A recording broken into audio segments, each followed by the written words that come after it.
Go live on YouTube, man. Here we are. Should upsolve Q3?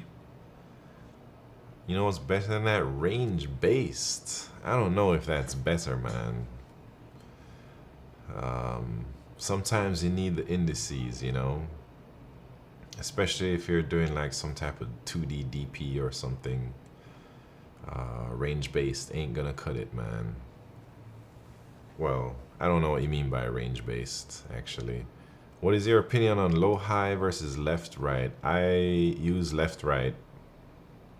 I don't really use low high, but I think they're about the same. I just prefer left right. Are we ready to begin? Wait, I'm not ready. I gotta get my Windows set up.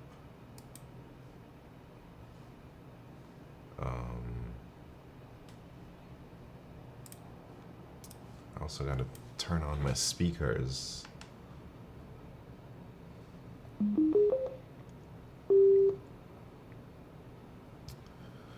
Oh yeah, that's what I was thinking about range based. Yeah, range based you can't use for everything, especially if you need to access adjacent indices. It gets not that great for that. But I use range based when I can, you know. Alright, we are ready to go yet? Almost.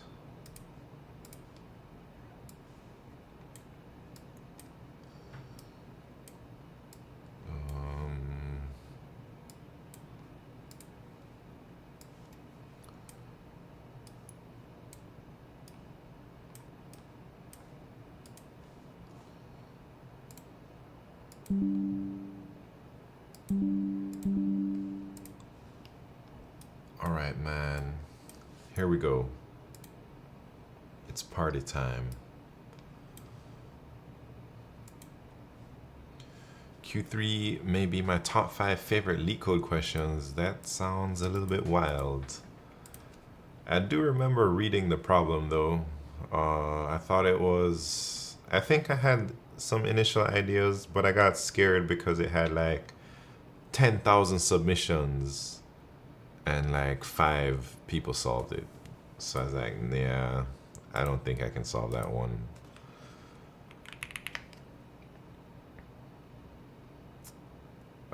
Bet Simp, what's happened? Wait. IX enumerate? Dang, I didn't even know that existed. I didn't even know LeetCode was on C++ 23. Jeez. I guess because I don't really use modern C++, like super modern C++. I'm not familiar with that type of thing.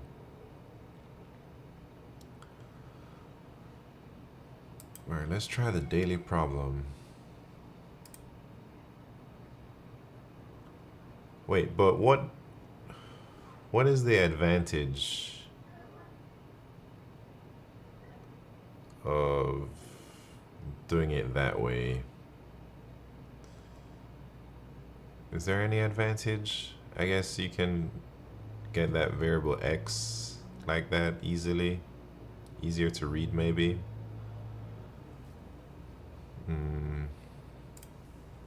It's fancy stuff. Alright, let's see what we got today. Maximum width ramp. A ramp in an integer array nums is a pair ij for which I less than j and nums I less than equal to nums j. The width of such a ramp is j minus I. Given an integer array nums, return the maximum width of a ramp in nums. If there is no ramp in nums, return 0. So I is less than j, and the value is also less than j. So we want the maximum width of a ramp. Basically, we need to find some number j and find the first number that is smaller than it in the array. Smaller than or less than or equal to it, I think, right? Let me look at the example and try and think of how we can do that.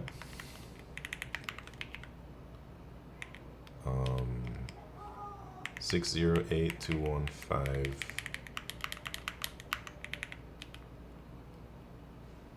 Looks like they aren't on 23, but there's some stuff from views. I don't think I've ever seen or messed with views. I don't even know what version of C++ is at work. Maybe like, I don't know, man. I should probably know that. All right, so they say this answer is 4 because these two things. Let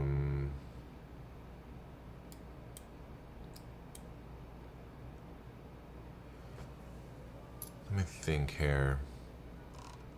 You lied again, dang. Oh, you need to include ranges. I see.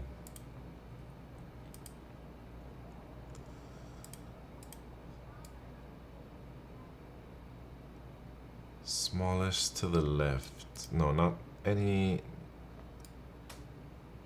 The earliest smallest to the left. How do you find that, man?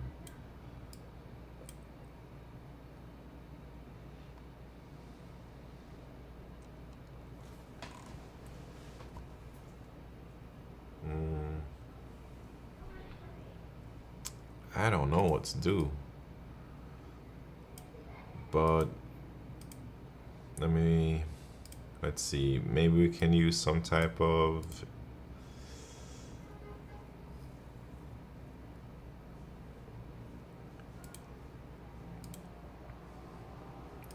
I don't know, man. I wonder if we can binary search. Though binary search on, no, I don't think so. How about, oh, jeez, I don't know.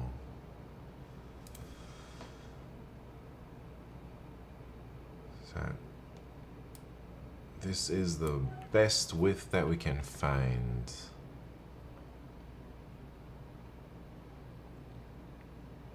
Smallest to the left. I wonder if this is like a monotonic type thing. I don't know. Seems like such an easy problem given the description, but I'm drawing blanks, man. I'm not gonna lie. All right, let me go through my checklist.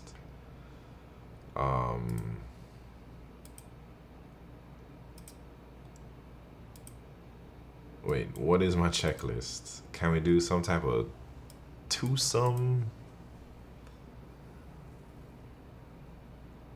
I don't even know about that. All right, as we're iterating through, let me try and see. So 6, there's nothing left of the 6. All right, 0, there's nothing smaller than 0 to the left. So there's no ramp at index 1. Index 2, there's a 0.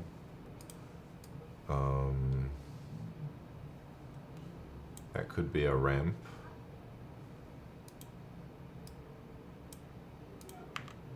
This is also a ramp.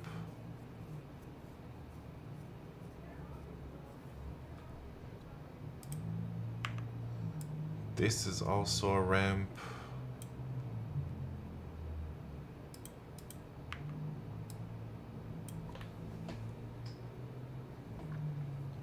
That's also a ramp. I wonder if I can do something from the left, from the right.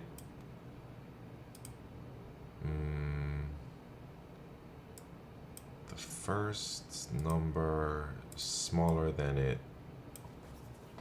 The first occurrence of a number smaller than a certain number.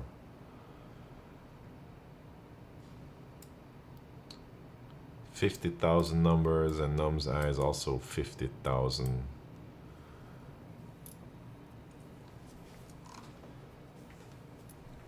Man.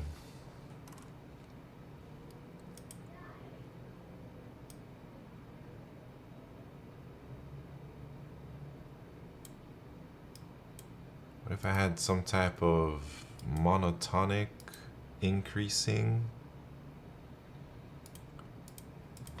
Maybe like a stack or a queue? Let me explore this idea.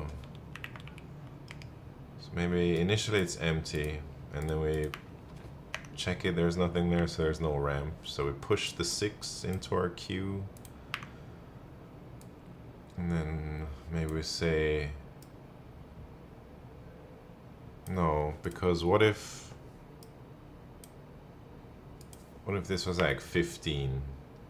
Then when we get here, we're gonna pop the 6, but clearly this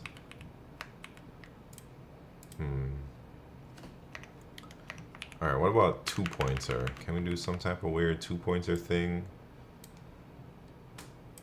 Alright, this was 5. Where? No, I don't know, man. Seems we're running 202302.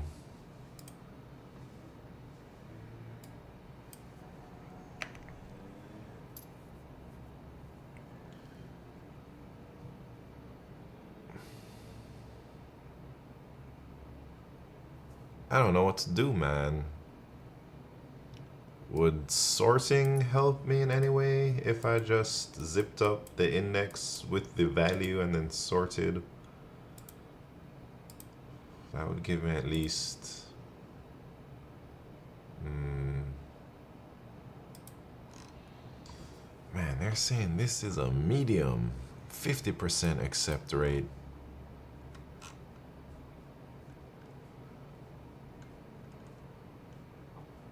But I'm struggling.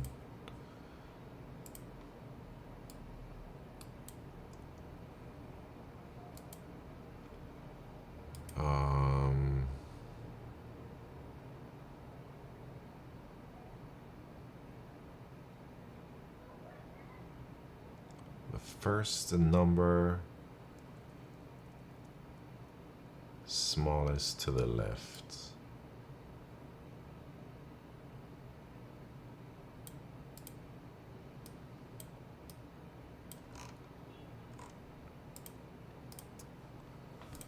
Let me think a little bit more. Man, is this gonna be the end of my streak? I tried this problem back in February and TLE'd.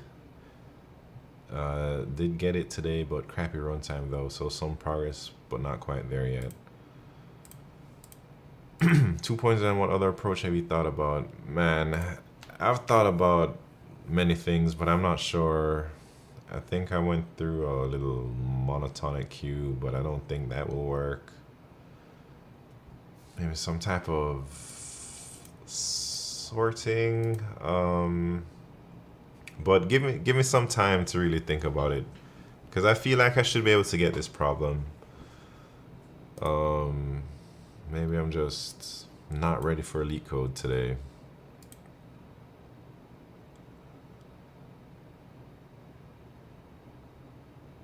So for sure, we can do an n squared. Like for every index, we just iterate until we find the first number that is smaller than it.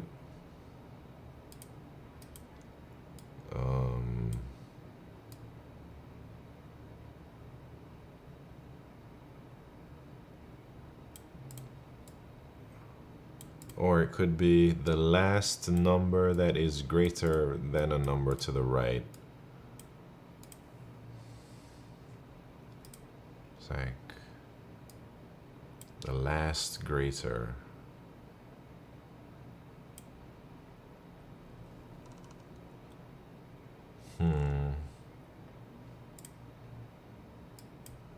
Last greater or first smaller.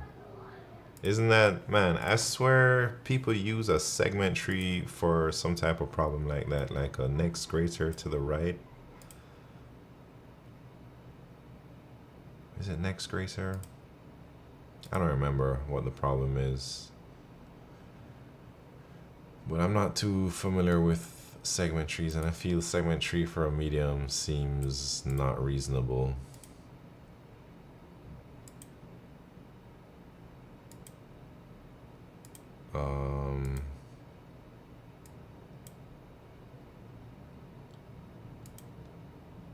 Maybe it's some type of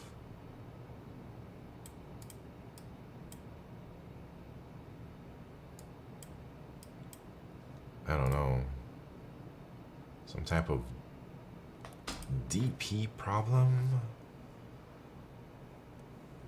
How'd that work? So 0 to 2 would be a ramp. Well, 0 to 8 would be a ramp.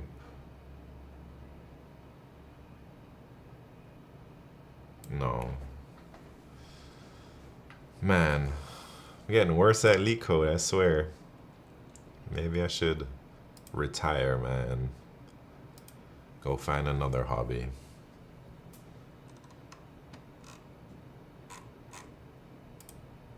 All right, let me look at example 2. 98101.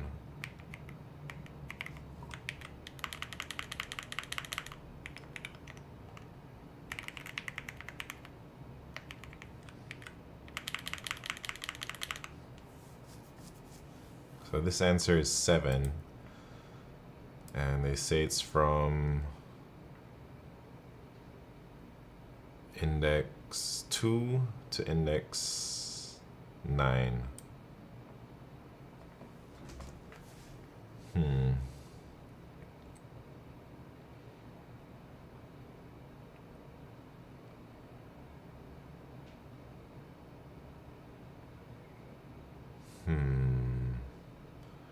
Smart coder.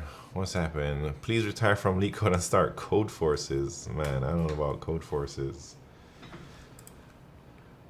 All right, let me start doing some things. Maybe mapping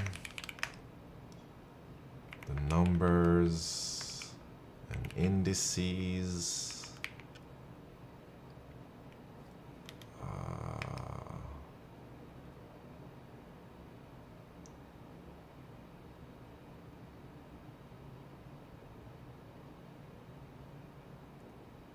So there's 50,000 numbers.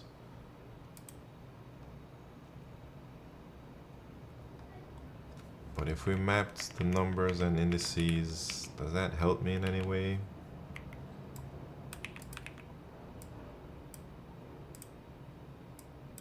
Wait, 0, 3, and 7. 2, 0, 1, 2, 3, 4.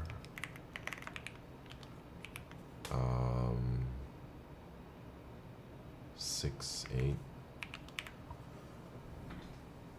So like if we look for 1, that means we gotta search for all the numbers greater than maybe just like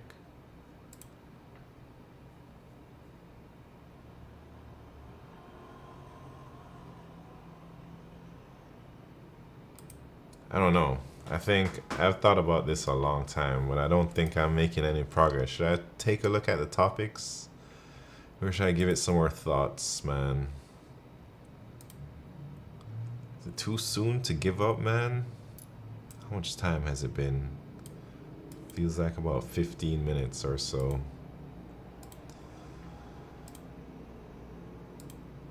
It happens. You can do it, man. I don't know if I can do it. What's happening, GM Kanye West? How are you doing? Smart coder, thank you very much for that hydrate. Rated 1600, dang. I really suck these days. Yesterday I couldn't solve like a 1800 rated problem, or Monday I couldn't solve it. Today I can't solve the 1600 rated problem. What is happening, man? Something ain't right.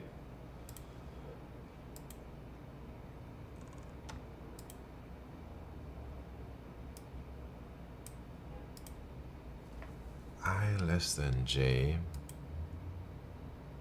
nums I less than equal to nums j.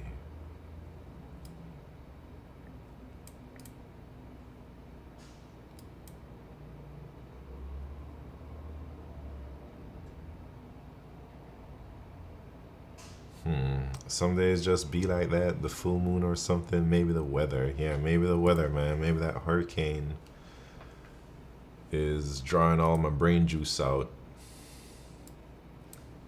Alright, I don't know about this index mapping thing.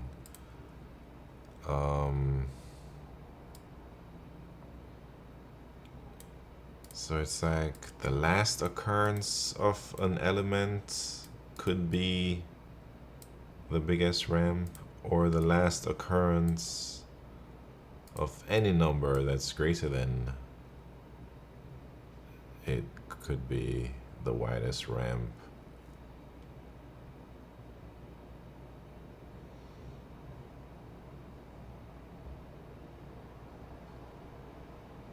Oh, wait. Maybe...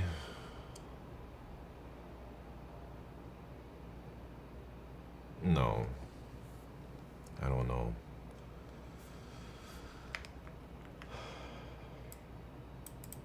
Need smaller number than 9, nothing there. Smaller than number than 8, nothing's there. Smaller than 1, not there. Smaller than 0, not there. So 3 to 4 is our first valid ramp if we're iterating through.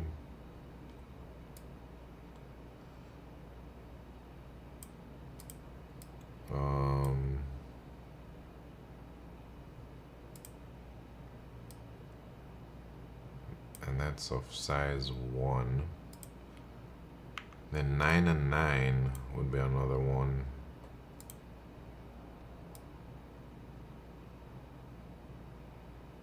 I don't know. I'm about to just take a look at topics. I don't think I'm making much progress. Ugh, I hate to do it, man. I hate to look, but I might have to. I'll give it 5 more minutes.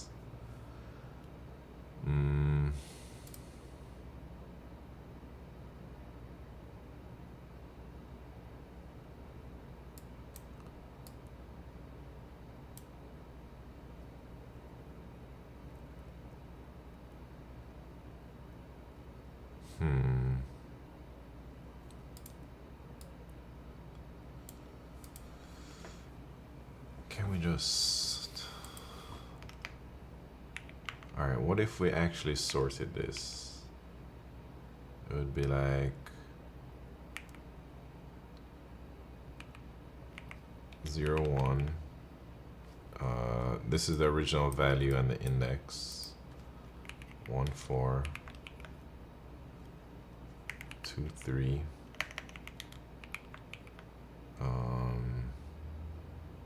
5, 5. 6, 0.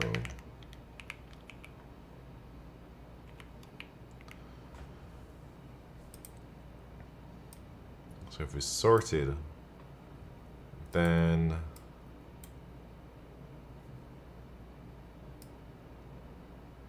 no. Then how do you know which one is the best? Because it's 5.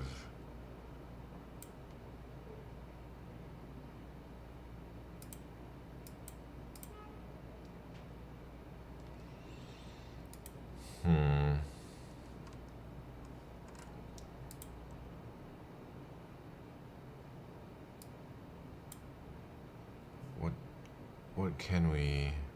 Oh, Brett, what's happening? Sourcing is a good idea. Oh, man. I'm embarrassing myself, Brett. Sorting is a good idea.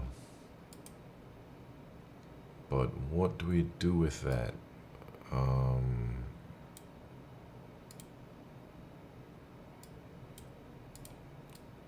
So all of these numbers are valid ramps. Oh, wait. Oh, hold on, man. No.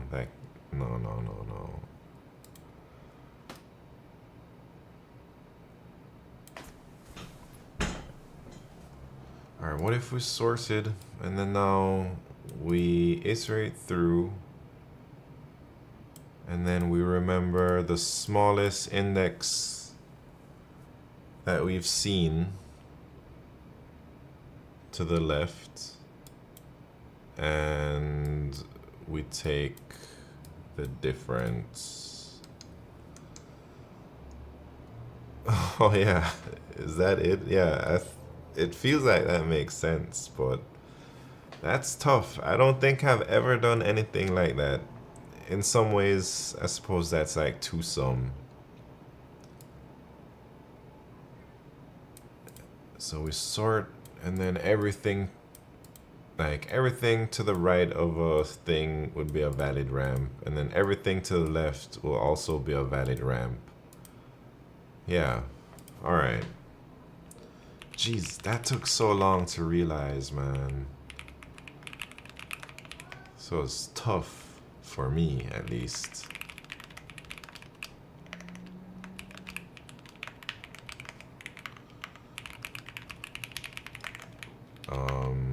So we need to sort, I pair them up, or what should I call this? Sorted or something. Brett, man, after you told me about Hearthstone and Battlegrounds, I downloaded it and I'm back in the game, man. I've been playing that for the last couple days. It's not a great look for me. Maybe that's why I forgot how to LeetCode now, because all I do is think about that dang game. I haven't even won any of them yet. It's fun, but I really suck. I think the best I've gotten, I've only played like 4 times. The best I've gotten is like 2nd place. I'm not great. But I also don't really know the cards or anything yet, you know. Wait, what are we doing? We're pushing back nums I and I.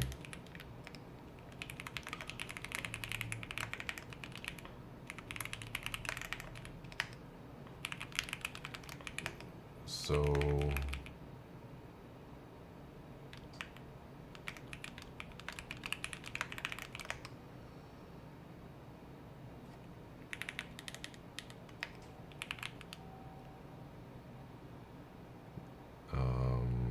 how do we do this?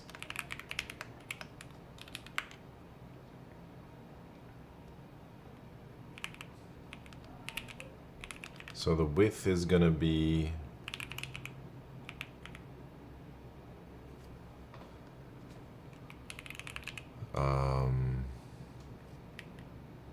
wait, let me do this a little different. We're talking about range-based stuff, so maybe I can just do this.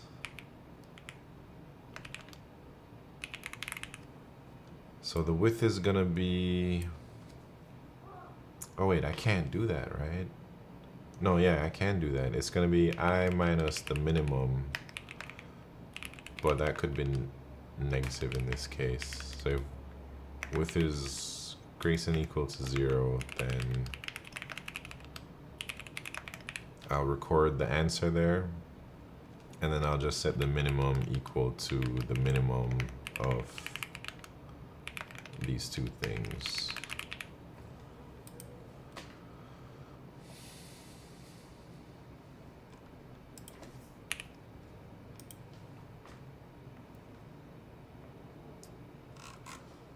Jesus, it took me a long time to come to that realization. And maybe I wouldn't have gotten it if you hadn't said sourcing is a good idea. I don't know. Maybe I would have. I was just staring at this and I just saw it, you know. Guy routed. What's happening? Alright, what's next? Is it time for some leet rooms? Wait, you can also do for int I equals 0 also v. What? Also n? Wait, I don't know all this crazy syntax. Strike on, bro. What's happened? Thank you very much for that hydrate. Cheers.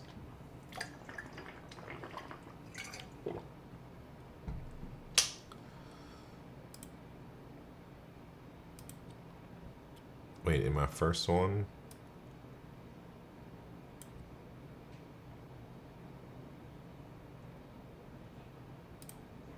For int I equals 0 and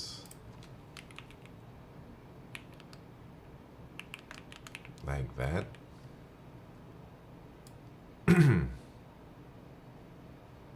Or, and then I don't even know this crazy syntax, man. Are you saying like that?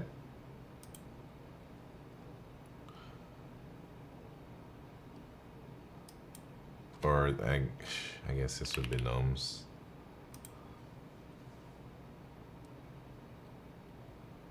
Oh, and then I gotta do the I++. Is that what you're saying?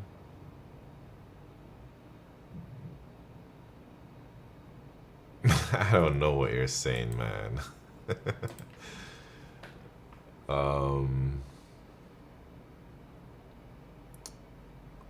But either way, that looks a little bit too wild. Wait, need to increase I. Oh man, that's like way more work than it's worth to use these. What the hell is that noise? Somebody just connect to my Bluetooth.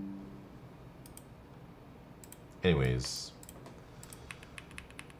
I'll just keep it how it is, the old school style.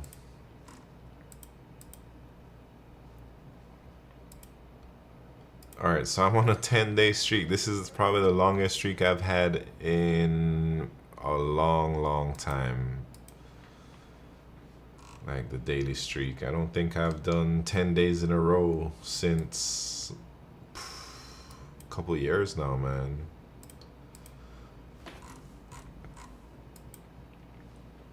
Sunzi, what's happened from YouTube? Welcome to the party. All right, let's do elite rooms. What are you saying? Mediums to begin with?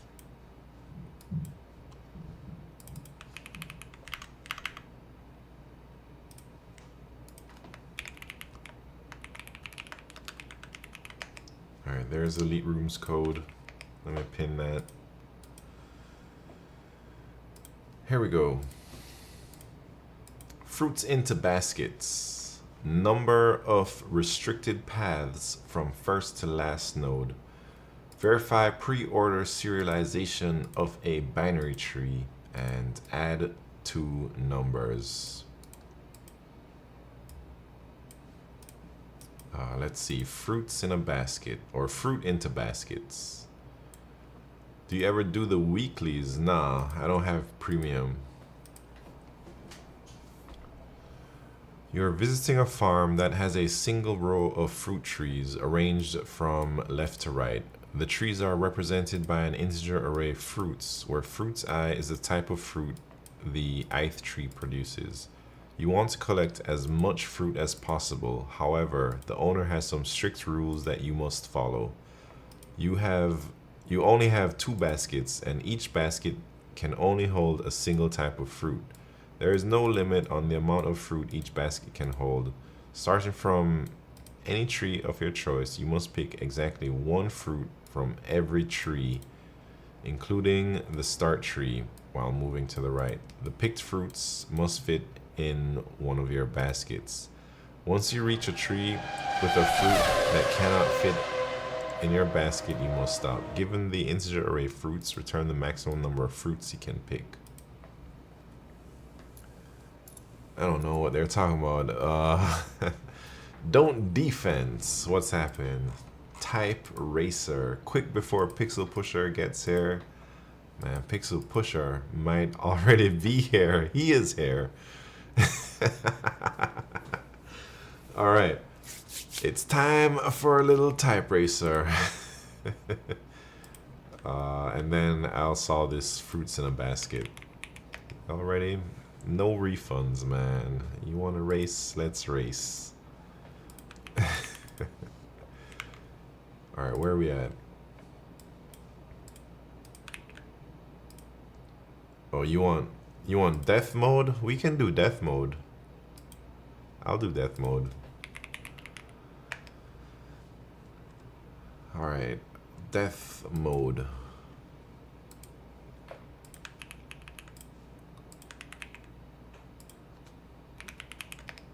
All right, here's the link to the racetrack. Let me send it to the Discord as well. And then, should we bet or should we just race? Chian, thank you very much for that Prime subscription. What's happening? What are you saying, man? Colapinto? What does that mean? Hold on. Before we do that, let me add your name onto the board. Thank you very much. I'll go Junkies in 2024. Wait.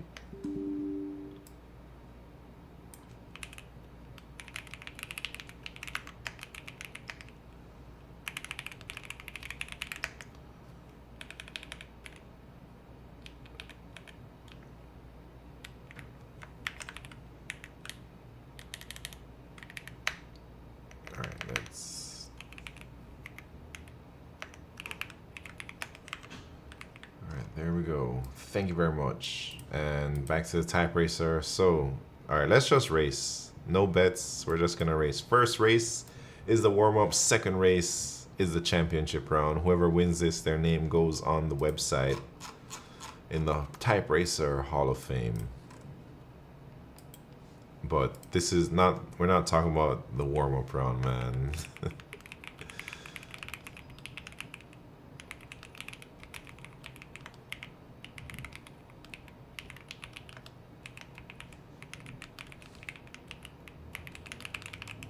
Man.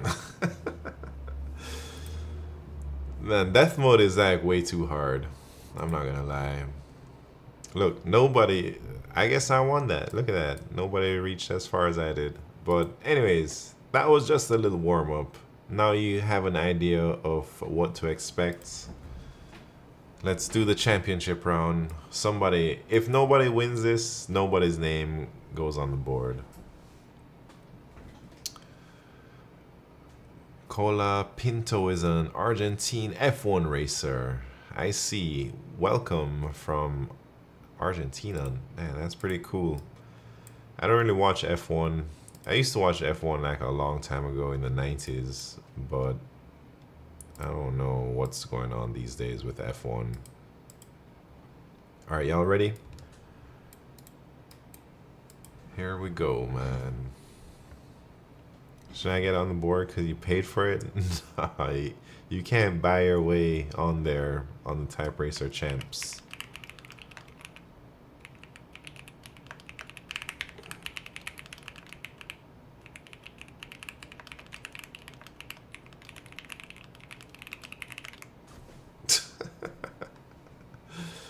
I didn't even switch to my Type Racer cam, man. Everybody crashed. Pixel Pusher speeding too fast, man. Look at that. Smart Coder is about to win this. Smart Coder, you gotta focus. Look at that. Smart Coder with the 92 WPMs. First place in death mode. Very impressive, Smart Coder. Super accurate. Alright, let me put that down on the board. Smart Coder is killing it, man. I remember when Smart Coder used to type like slow. And then one day he came up with like almost 100 WPMs. Everybody thought he was cheating. But nah, he just improved that much. Alright, today is October 9th. And we got Smart Coder with a 92 death mode. Should I put parentheses?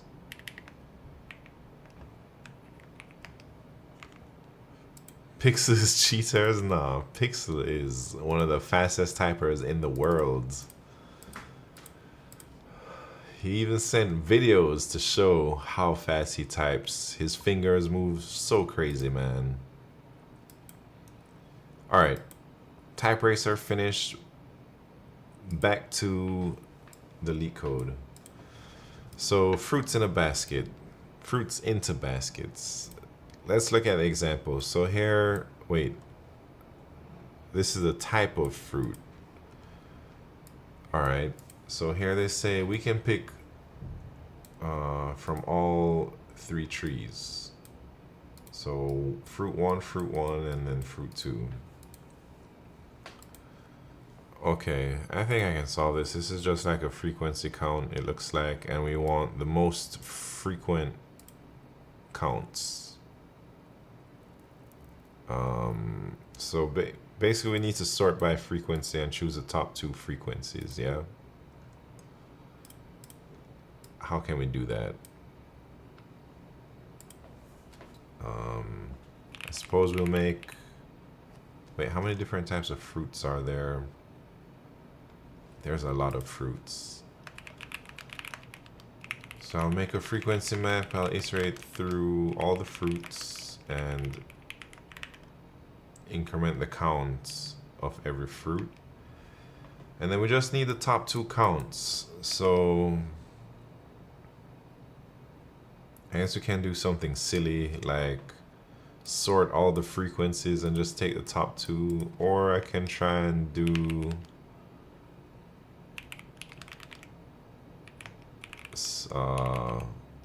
something else. I don't know if I can do this correctly though. Alright, let's iterate over all the fruits and their frequencies.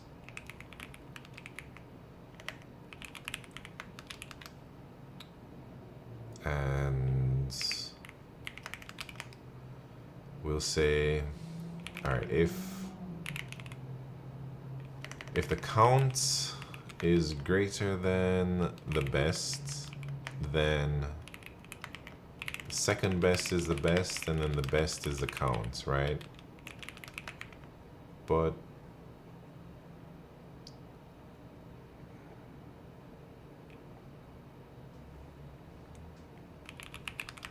wait, if it's equal to the best, then,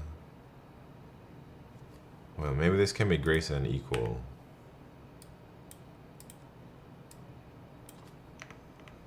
Alright, but then if it's only greater than the second best,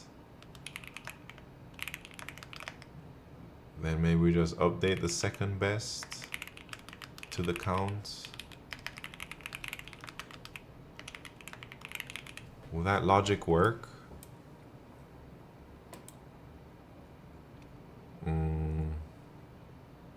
Maybe.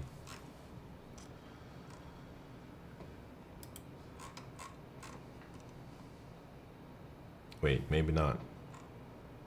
What did I do?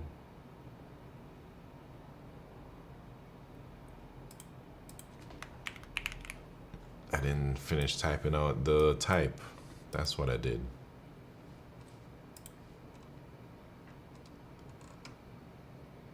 Uh-oh. They're telling me the answer is 5. How's that 5, man? There's like, maybe I misunderstood the problem. Because there's 5 3s right here.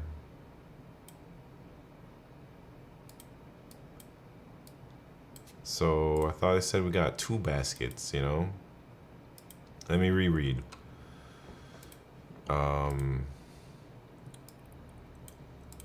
The trees are represented by an integer array of fruits, where fruits I is the type of fruit the ith tree produces. You want to collect as much fruit as possible. However, the owner has some strict rules that you must follow. You only have 2 baskets, and each basket can only hold a single type of fruit. There is no limit on the amount of fruit each basket can hold. Starting from any tree of your choice, you must pick exactly one fruit from every tree, including the start tree, while moving to the right. Oh, I see. So we have to choose an index to start picking trees at. Alright, so I think I just misunderstood the problem. So let me go back to the drawing board, man. I'm not sure how to solve it then. If we gotta pick every fruit there, maybe...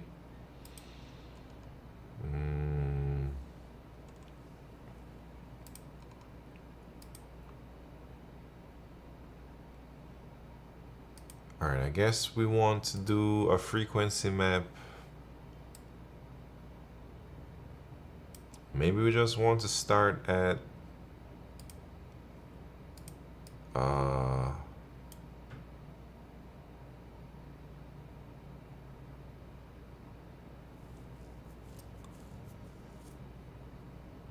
this is tricky. This is tricky. Every problem is tricky for me today.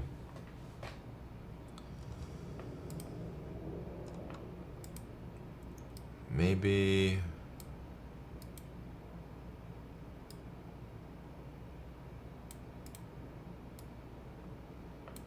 Alright, 0, 1, 2. So the answer is 3 because we start there.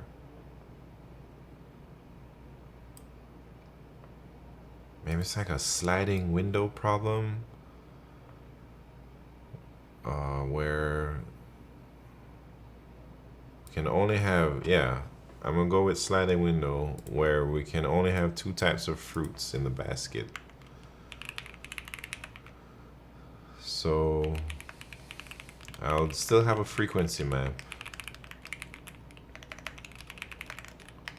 And then I'll do my little sliding window.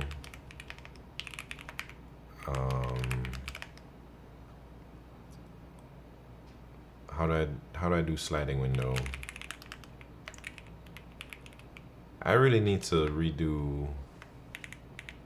I need to stop using this while loop as my sliding window template, man. But I'm so used to it. So this is the right fruit that we're doing.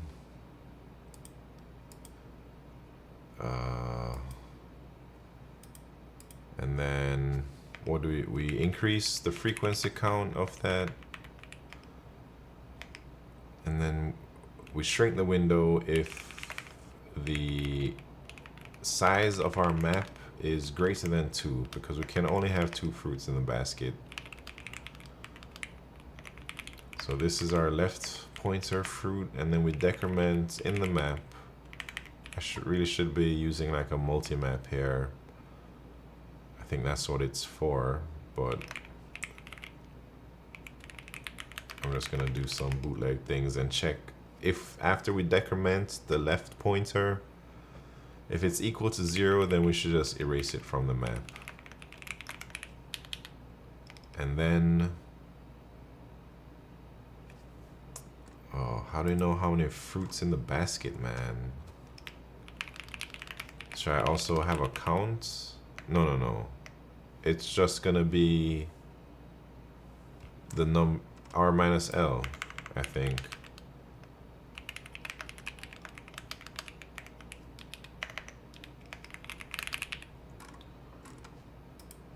Let's see.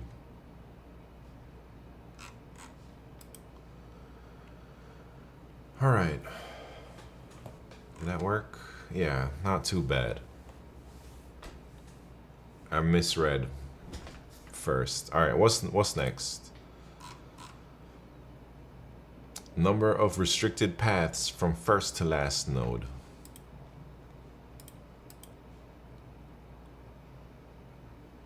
Here we go. There's an undirected weighted connected graph. You are given a positive integer n, which denotes that the graph has n nodes labeled from 1 to n, and then array edges, where edges I equal uv weight denotes that there is an edge between nodes u and v with weight equal to weight.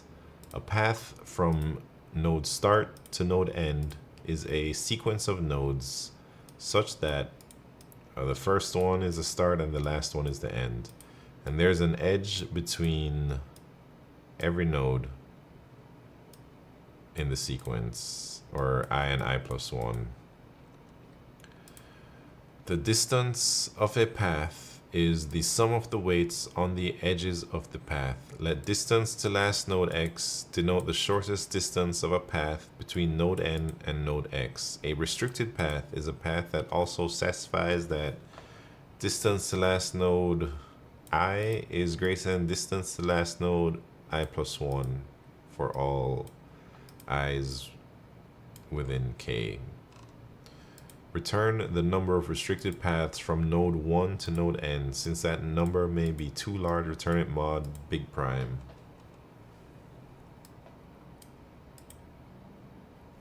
I don't even know what they're talking about, man. Let me look at the example. What are they talking about?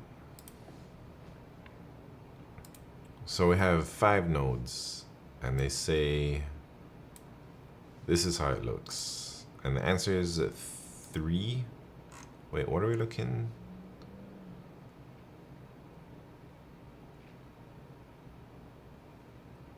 From 1 to n.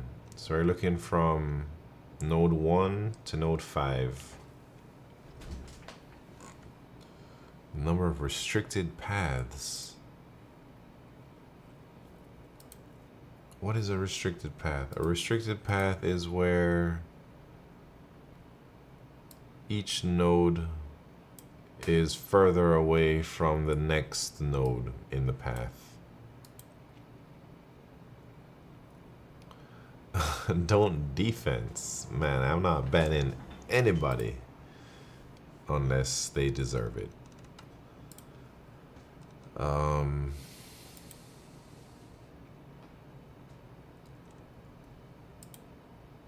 So they say we have 3. Each circle contains a node number in black and its distance to last value in blue. Distance to last here is 4. How's that 4?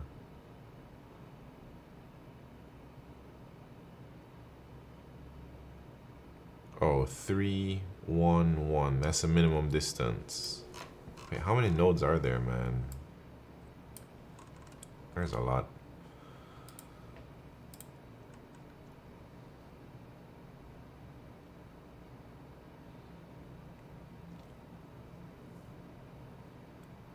Alright, so... Wait. How is it 4 again? Oh, 3 and then 1. That's how they go like that. And this one, it's 2 right there.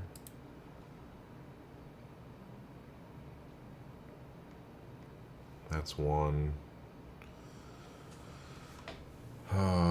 So the 3 paths are 1, 2, 5. And 1, 2, 3, 5. And 1, 3, 5.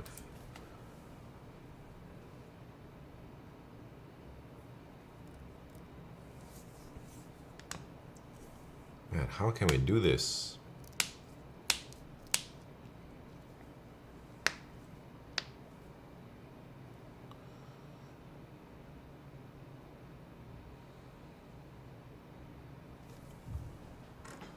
Is this some type of Dijkstra? Where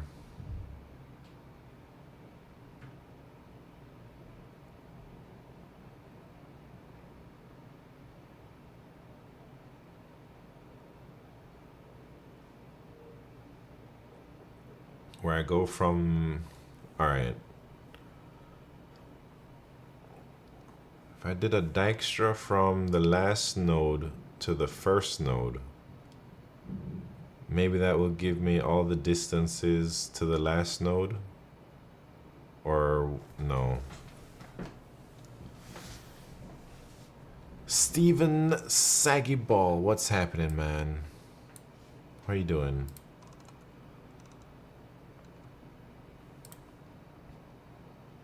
I got the M interview.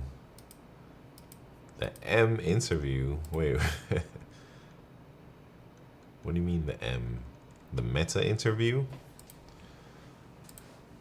Like a phone screen or on-site? You gotta remind me, man. Recruiter?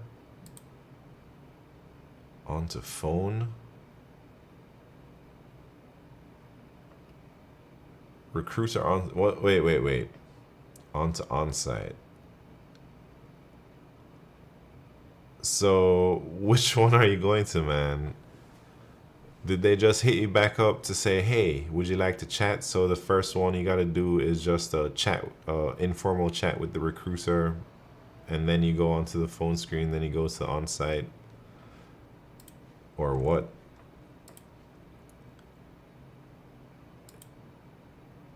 Yeah, so have you talked to the recruiter yet? Or did they just email you back and like, hey, what's your availability? Let's chat. But either way, man, congrats.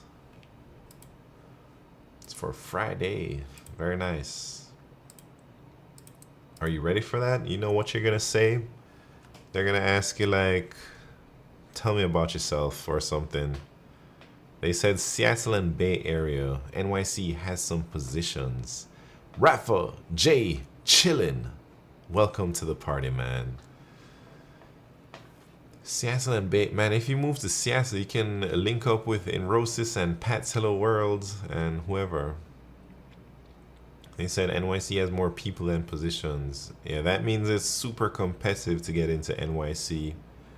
I think it's the same thing at Google. There's just way more people who want to work in New York than there are positions available in New York. But the Bay Area for sure is gonna have a lot of openings. Maybe you can link up with Chi Impact if, I don't know if how far along he is in his interviews or if he'll even join Meta. I'm gonna fumble these so bad. Nah, don't be thinking like that, man. You've already passed an alphabet interview, so that means your algos are at least a certain level, right?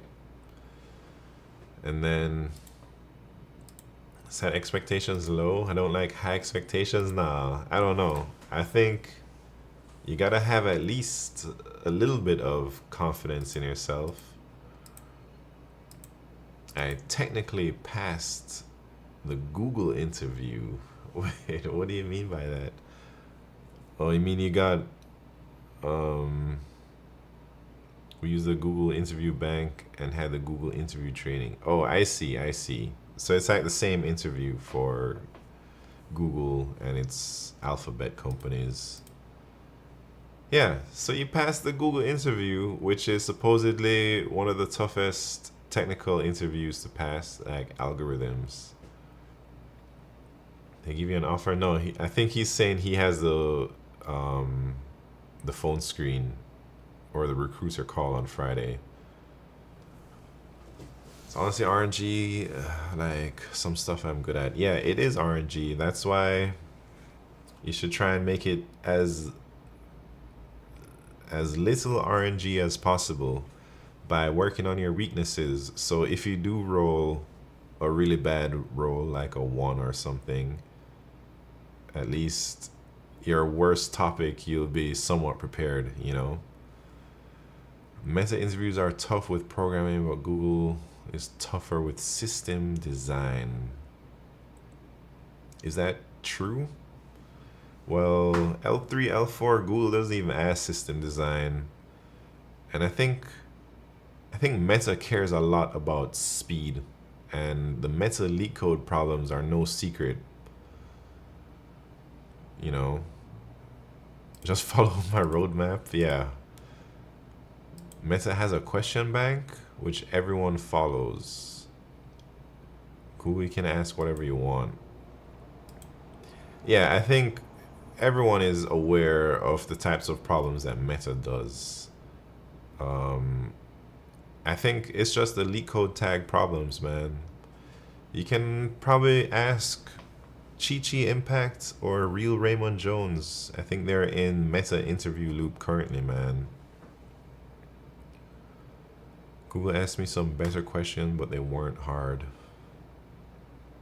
Yeah, it is RNG, so I don't think you can just take one sample to make a decision, like just your one experience. But overall, they say, I don't know about today, but they traditionally Google's algorithms has the highest bar, but maybe that's changing with the times or something, you know. Chi-Chi's gonna do just fine in the coding round. Yeah, man, this guy's like a mega guardian. I don't think he's gonna get stumped in the coding, but I did hear him say that his feedback was like his algorithms are fine, but the communication is maybe not as good as it could be. I already delayed the OA like 2 times, kind of don't want to delay again.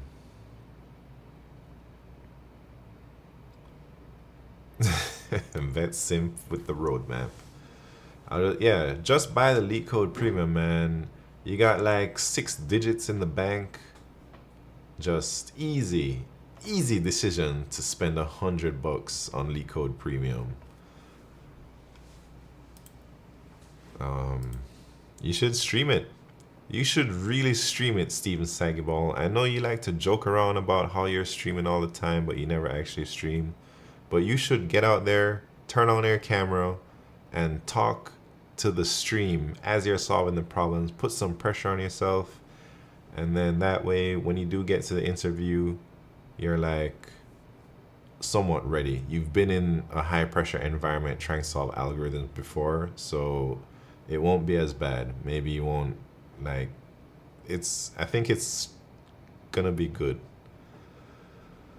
I bought LeetCode Premium and did the meta ones. The problems are largely tree and graphs. They forbid DP.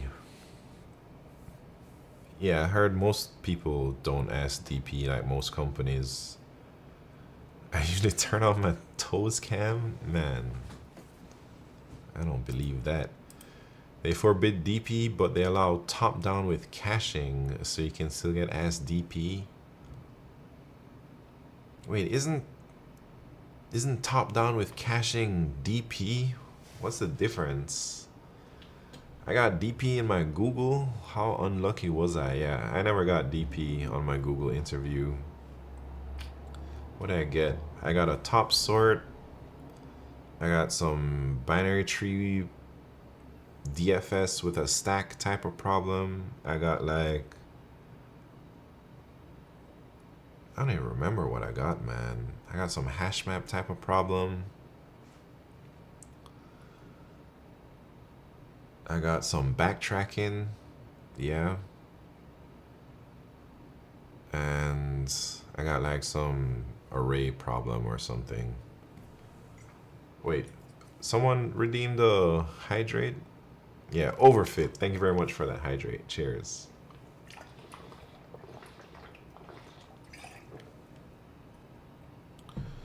Backtracking is one of my favorite 2-pointers too, like sliding window. Right, I like sliding window problems too. Sometimes. Backtracking, I used to really hate backtracking, but I'm somewhat comfortable with backtracking now. I got L4 high pass because of high tracking. Wait, high pass? What do you mean? Wait, you were L4 before?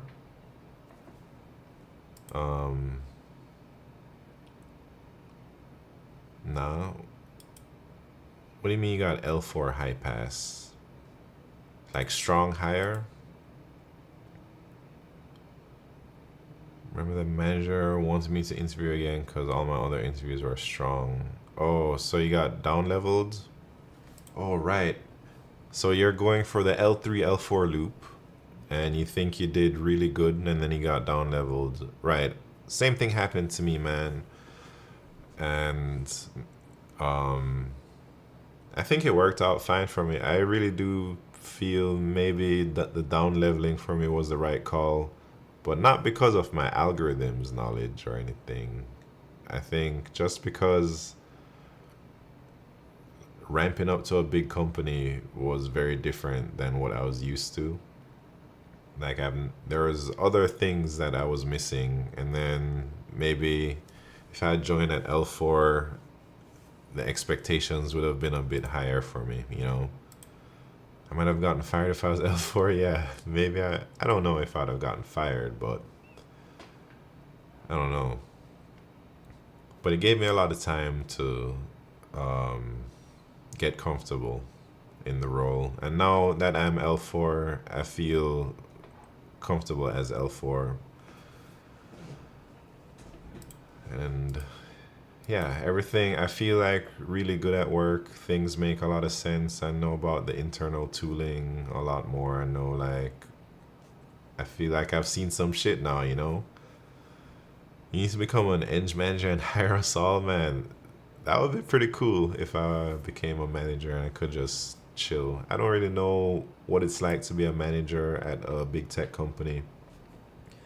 I don't know if it's just you gotta sit down in meetings all day, or if it's like you gotta grind. I don't know how managers would grind, you know? So some managers don't do anything. Yeah, that's the dream, man. Simon the Empire Builder. I guess it depends on how good your team is. I actually like managing, man. I like what do I like about I like to really help out people, whoever is like would be reporting to me.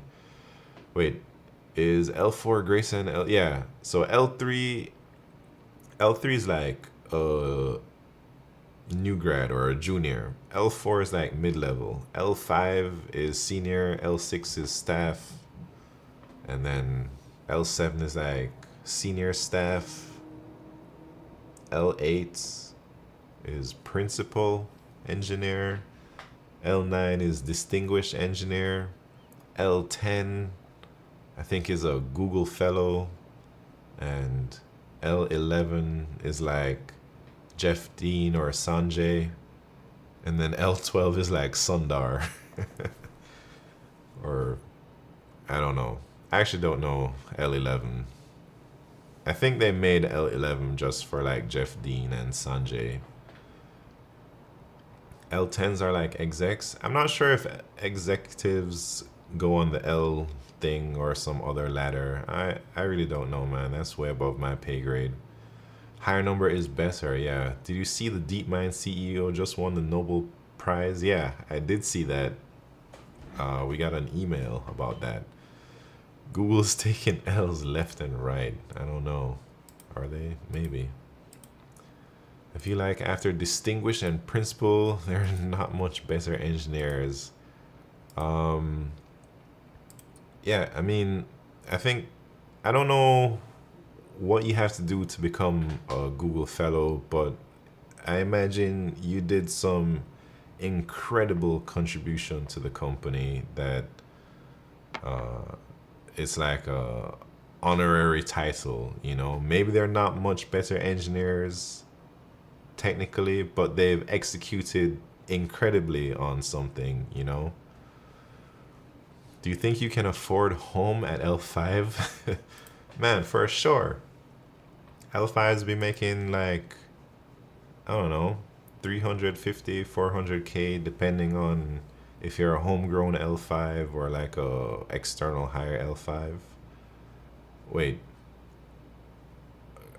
It depends on what kind of home, man. If you're talking about a home that's not a dang penthouse on the 50th floor in Manhattan, you know, that's another level. But if we're talking like a home in Queens or a home like in, I don't know, the Bronx or something, New Jersey, you'll be fine, you know. Long Island, you can afford a home, but you're gonna have to commute a little bit.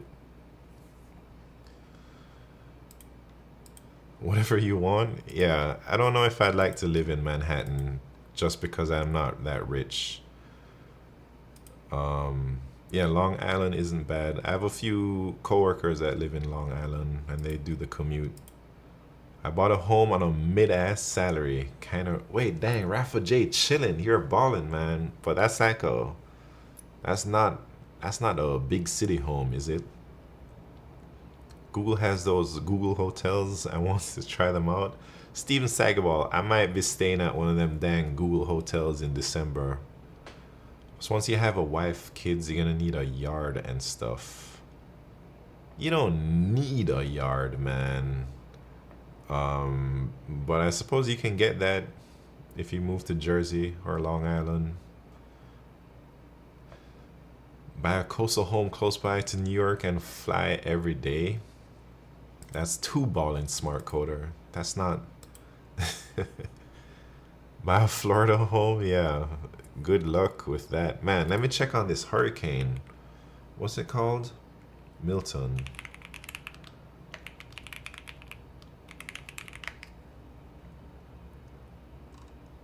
Uh-oh.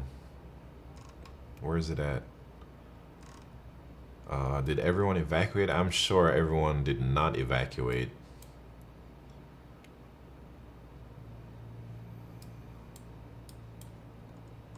Man. That's old. This is old news. I think it's already made landfall, you know. Anyways. I was considering living there. Wait, living where? In Tampa?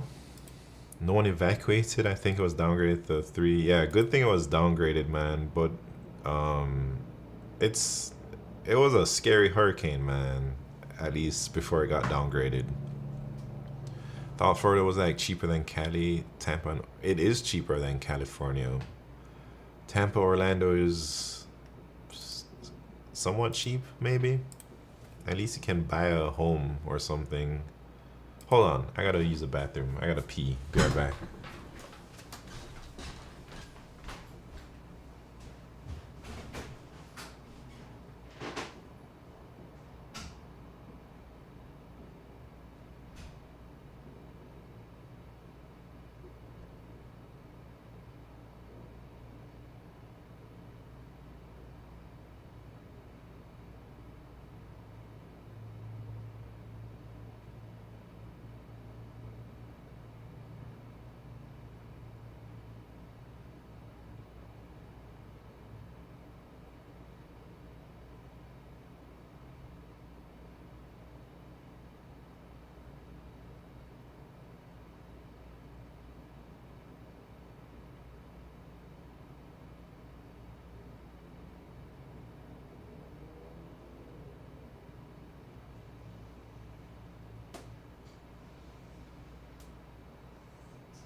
Alright, man.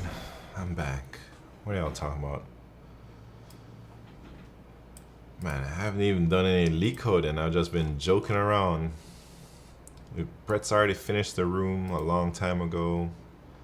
Haven't even started Q2, man. Miami isn't much cheaper than California if you look at home prices and even cost of living. It's not great if you're in a gated community. Yeah, I'm not a big fan of South Florida, but yeah, I don't know. Recently, I feel everywhere has been expensive.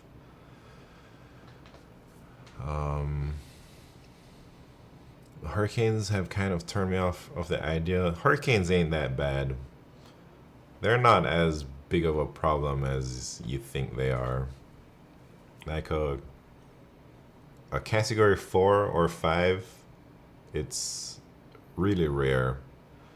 And then you also have to get like almost like a direct hit for it to do crazy damage, you know?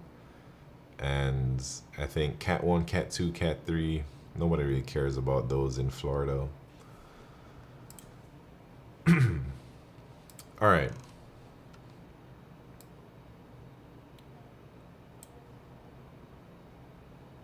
I don't know what to do for this problem, man. We should make our own town. That'll be, man. How do you make a town? Are there new towns being formed today, or have all the towns already been formed? You know? Like, do you just... Yeah, what's the process of starting your own town? I'd like to know that.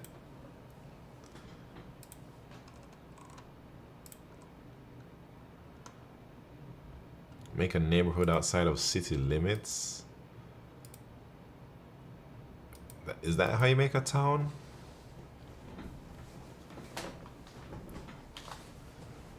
I imagine if anybody could just make a town, you'd read about rich people just making their own towns all the time, right? I'm sure Elon would just make his own town, but he hasn't. So, can you make your own town? Town, in it? Anyways, let me think about this problem, man. Talk about nonsense. Can't imagine it's profitable. No. Yeah, he's trying to make his own planet, man. He's town. That's for small chumps.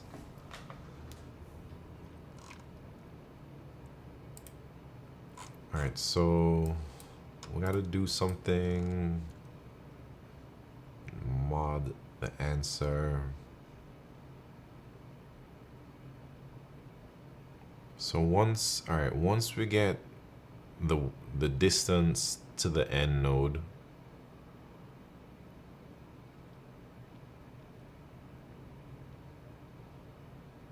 then, so where was I? I was thinking backwards Dijkstra from the last node to the first node, and maybe that way we'll get the minimum distance from each node to the last node.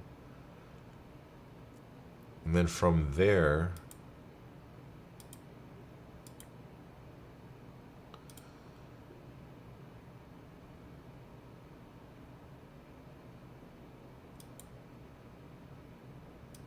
we'll do something. All right, let me try starting with that, man. At least starting with the Dijkstras.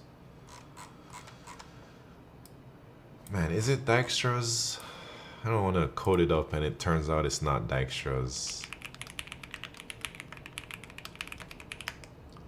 So I'm trying to remember, what do we need? We need something like our distances, size n, and we set that to maximum. We also need a priority queue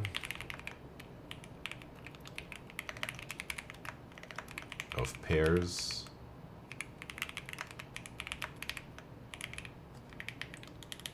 We need, what do we need? We need an adjacency list. Vector, vector, pair, adjacency list, size. Should I put of size n? Yeah, I should put of size n. And then everything is one indexed. Annoying. All right, let's make the adjacency list. So we iterate over the edges, and I'm gonna say that's our source. This is our destination, and this is our weight. So then we're gonna push into our adjacency list. It's undirected, so we gotta go like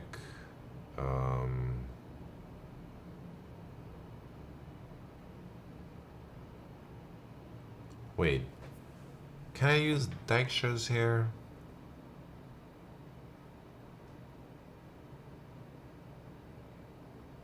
Yeah, right? How do you do this? It's source, pushback.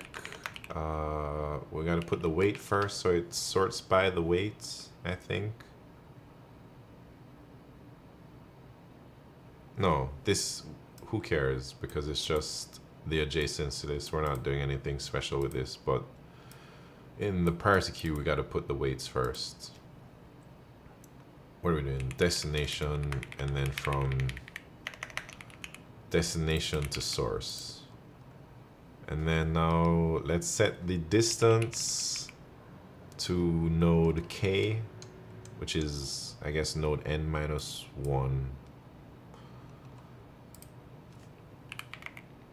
Let's set that to 0.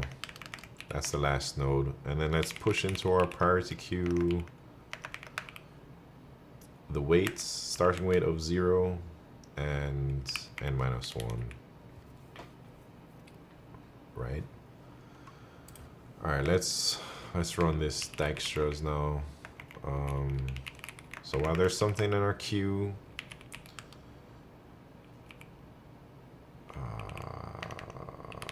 weight and node. Is it pq.front or top? I don't even remember, man.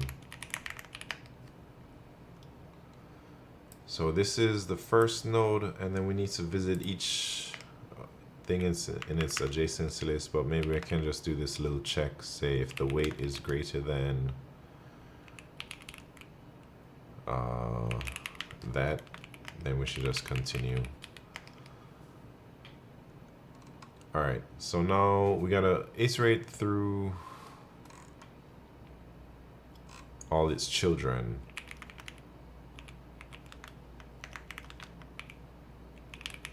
Wait, how is it? It's the child weight and then the child in adjacency list node. So the new weight would be child weight plus the weight. And what do we do here? We gotta check if the distance to the child is greater than that new weight, then we should add it to the queue.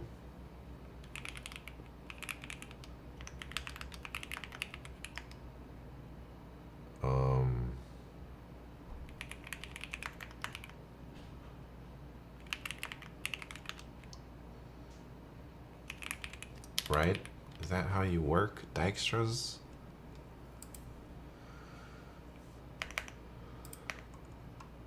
So that's gonna get me all my distances from every node to the last node. Should I just double check that?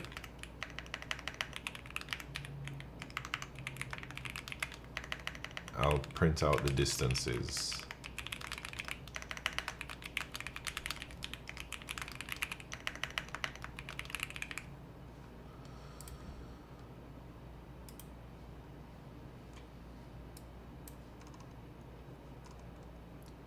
All right, we got 4, 2, 1, 6, 0. All right, those are my distances. Those look correct.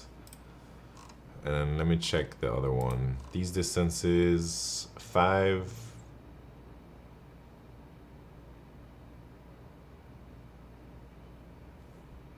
oh, it's 6, 4, 7,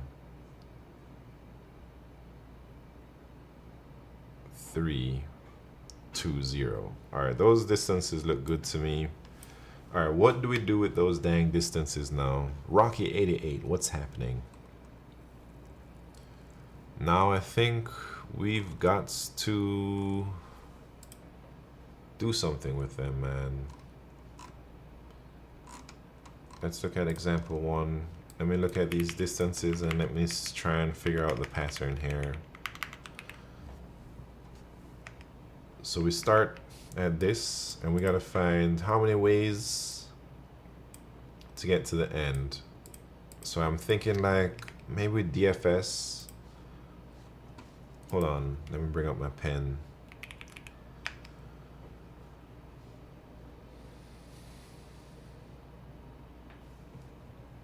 Where's the pen at?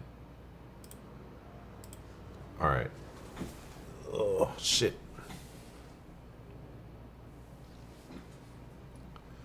Pinto Fool, what's happened? Hello. Was able to complete my first medium level daily this week. Was pretty stoked about that. Pinto Fool, congratulations. You're gonna have to change your name now, man. You ain't no fool no more. You're a scholar. Yeah, that's a good feeling. Alright. So I'm thinking we start from here and then we DFS. And then we go down. But then since we gotta know the previous weight, and then if the previous weight is less than the next weight, then this is not a valid path. So then we explore this one. And this weight is greater than that weight. So we can continue down there. And then once we reach the end, we'll like return 1. Yeah, I think that should be able to do it. Let me code that up now. So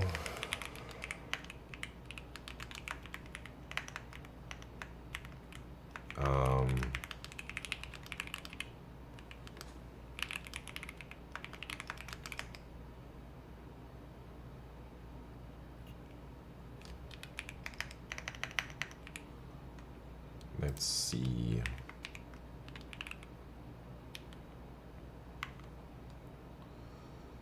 We need some type of mod. Alright, so I guess base case, if we reach the end,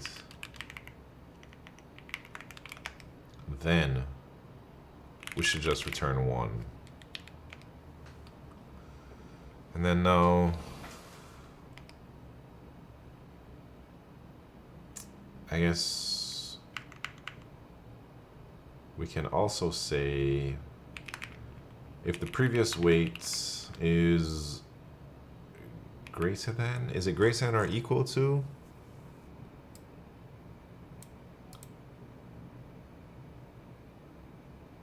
Yeah, if the previous weight is greater than or, wait. A restricted path is a path that also satisfies, this is the previous weight. The previous weight has to be greater than, oh yeah, so if, and this is less than, if the previous weight is less than or equal to, that's what I meant, then the current weight, then we should like return 0. All right, now let me iterate over. I did 53 out of 125 tags Meta LeetCode last time. Never got an interview there. Last job search. Man, you gotta hit them with the 125 this time, Steven Sagaball. And I've heard that Meta really cares about your speed. So you should also work on that. Work on trying to solve them really fast. I think you said you used to work at Google. Yeah, I still do. Was that straight out of undergrad, or you did have a master's, PhD, or did you get in after other jobs? So I don't have a CS degree. And it wasn't straight out of undergrad. I graduated college in like 2010, maybe 2009. So it took me like 11 years after college to get into Google, man. I got a mechanical engineering degree, yeah. It's close enough, isn't it? Yeah, I really think if you have any engineering degree, it's enough signal that nobody really cares. Are you self-taught, no degree? I have a mechanical engineering degree, and I don't like to say I'm self-taught, but I didn't learn from a school. I learned how to program from YouTube videos and like from other people on the internet. So yeah, I guess so. Can you talk about what kind of things you work on? At work, I'm on like a policy enforcement type of team. And that means, what does it mean? We keep Googling compliance with all the regulations out there, especially the ones coming out of the EU, but not limited to just the EU regulation stuff. So one of the biggest things I've been working on for the last 2 years or so, it's called DMA, which is the Digital Markets Act. And this DMA thing targets all the big tech companies in ways like there's ways that we can use your data and stuff. So we just got to make sure the company is compliant with all the rules. I doubt I can get a good CS job with a chemistry degree. Rocky88, man, you can do whatever you want with a chemistry degree. Yeah, Steven Sagabal has no degree and he's gotten basically a Google job. And they say, they say that chemical engineering is probably the hardest undergrad engineering out there, because if you had to rank all the engineers in terms of difficulty, people say, this is like not my opinion necessarily, but people say industrial engineering is the easiest, and then people say industrial engineering is a joke, and then maybe after that I think civil engineers get some flack. Everyone thinks civil engineering is also easy. Wait, maybe, I don't know where electrical and mechanical, maybe they're about the same. I don't know where computer engineering lands, but I used to say, like, not me, but everyone used to say like chemistry or chemical engineering was the hardest. This was a long time ago, 10, 15 years ago. Anyways, I feel I should be able to solve this problem.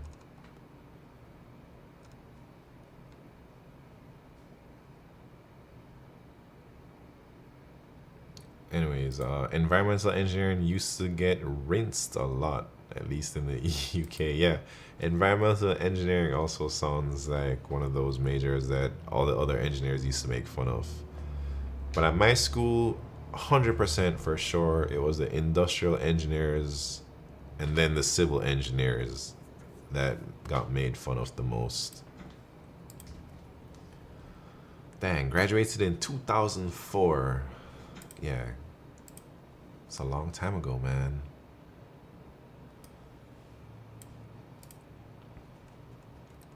So I think if you have a technical degree, like engineering or a STEM degree, I think that counts a lot towards getting a software engineering job. I think it checks the box, You still have to know the algorithms, you still have to know how to program. Just having the degree alone isn't gonna get you very far. But if you have all the programming knowledge and you have the STEM degree, then everything is good, man. Who cares about all the other stuff? All right, what was I doing, man?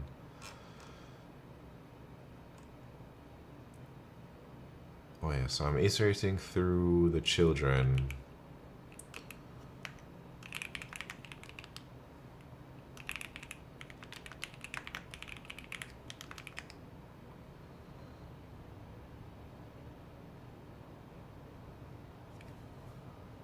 Oh, maybe this should not be previous weight, but previous. So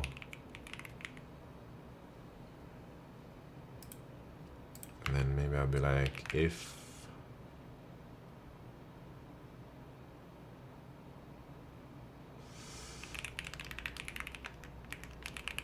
the child is the previous, continue, because that's just like going back and forth. And then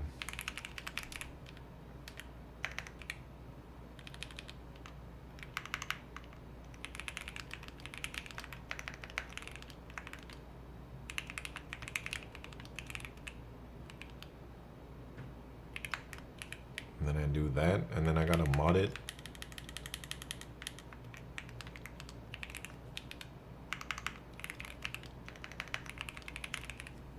Will that work? Where do we start? X and previous. But previous -1. This is gonna. Oof.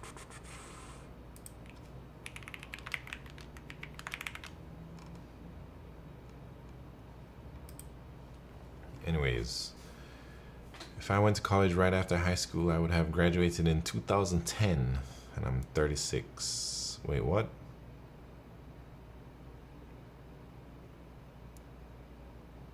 What are you talking about?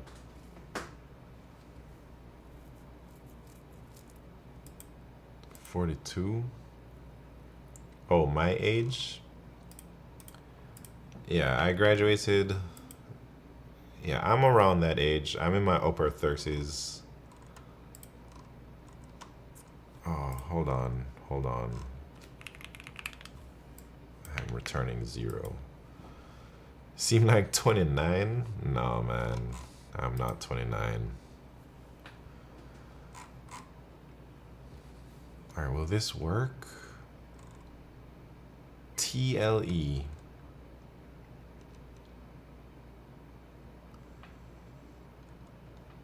Should I cache this, man?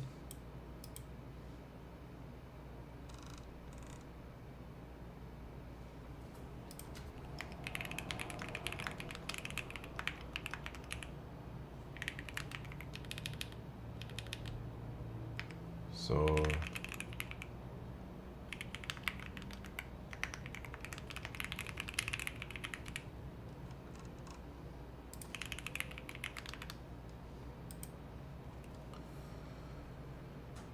Santo Tereso, what's happened? Welcome to the party. What is his age? I'm in my upper 30s. Alright, this problem was interesting. There was a lot of techniques involved in this dang problem. It was like Dijkstra's plus DP. So I wonder what this problem was rated. It wasn't necessarily hard. Jesus. What number was it? Dang, 2100 rated. Almost. 2078. So I feel good about solving that one, not gonna lie. And I think it was pretty obvious to me from the beginning that it was a Dijkstra's from the last node. And then I saw the DP DFS thing. Although I should have seen the cache. That's one mistake I made.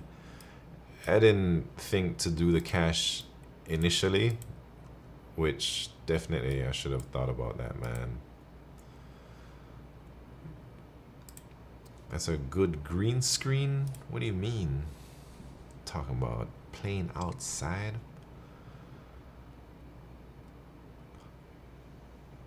Brian, 26, cannot even solve an easy one. Don't worry, when I was 26, I couldn't even program, man. So I only started, well, when I was 26, I just learned how to program. But I didn't do my first LeetCode until I was like 33, maybe. I don't even know. Maybe even 34, you know? No, like 33. I couldn't solve an easy one a month ago. The first 5 are the hardest. They get easier. Yeah, Pinto Fool is right, man. You just keep grinding LeetCode and they get easier over time. But it takes a long time. Pseudo Mateo, what's happened, man? Welcome to the party. Anyways, this room is done. It's been done. I didn't even get to do the Q2 in time. I was busy talking a bunch of nonsense, but I'm happy I was able to solve it.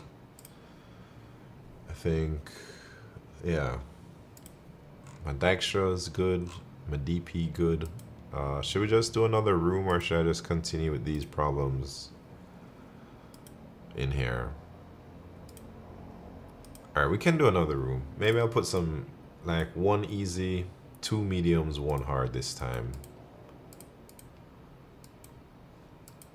And anyone can join.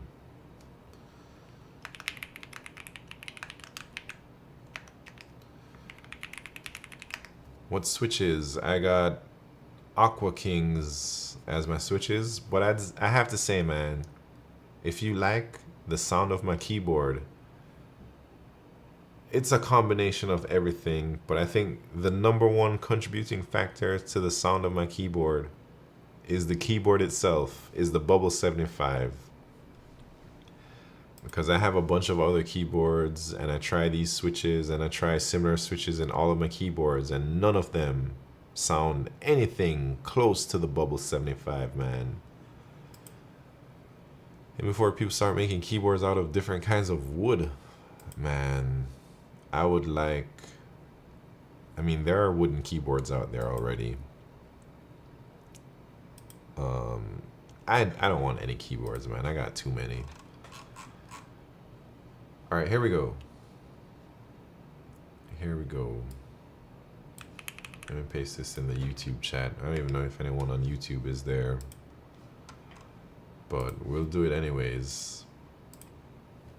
All right, new room. So we got some easy problems, some medium, some hard, or 1 hard. Split the array is the easy. The number of full rounds you have played. And minimum path cost in a grid, and find critical and pseudo-critical edges in minimum spanning tree. Laughing P from YouTube. What's poppin', man? Welcome to the party. All right, let's do this. Easy problem first. I've already solved it, but let me reset this. Split the array. You're given an integer array nums of even length. You have to split the array into 2 parts, nums1 and nums2, such that nums1 length is equal to nums2 length, which is equal to half the array. Nums1 should contain distinct elements. Nums2 should also contain distinct elements. Return true if it is possible to split the array and false otherwise.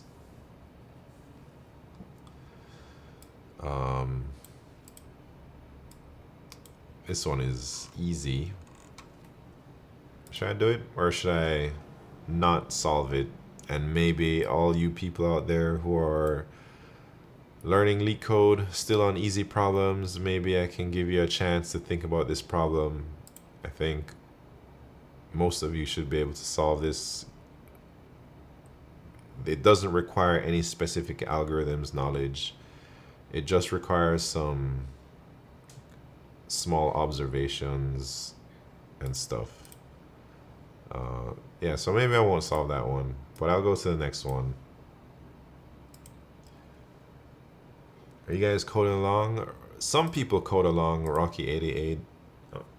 This is actually a LeetCode room, so people can join. Like right now we got Mr. C World in the house. And some people choose to code along, some people just watch.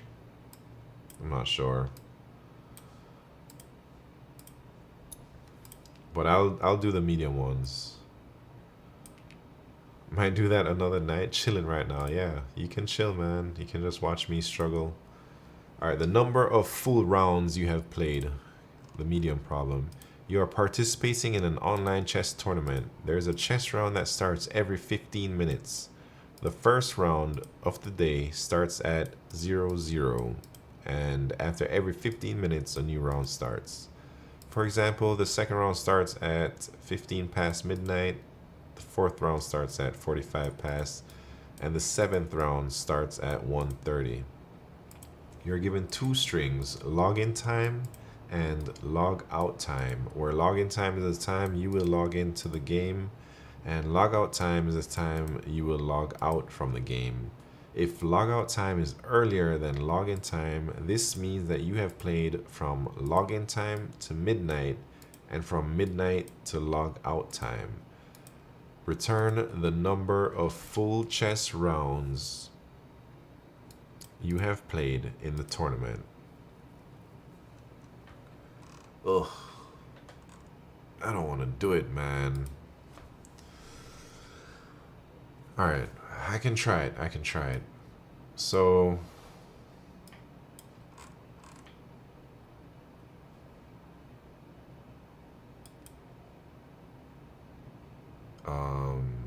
if the login time is after the logout time, then it's login time to midnight and midnight to logout time.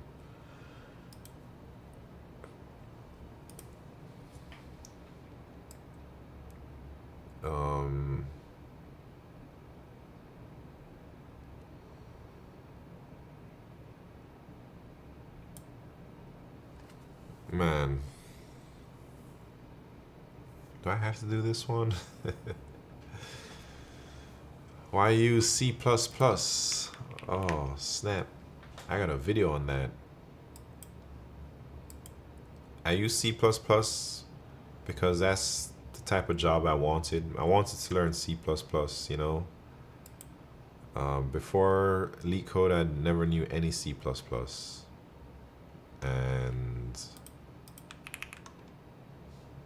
a question I get here you go, man. I need a command for that. Why C++?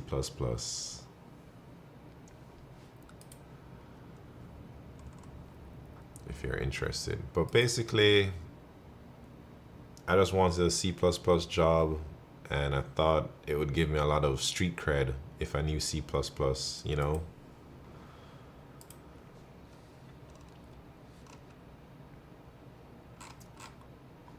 Alright, I'm not gonna lie. I'm gonna skip that problem. I just don't feel like to deal with those strings and whatnot. Alright, minimum path cost in a grid.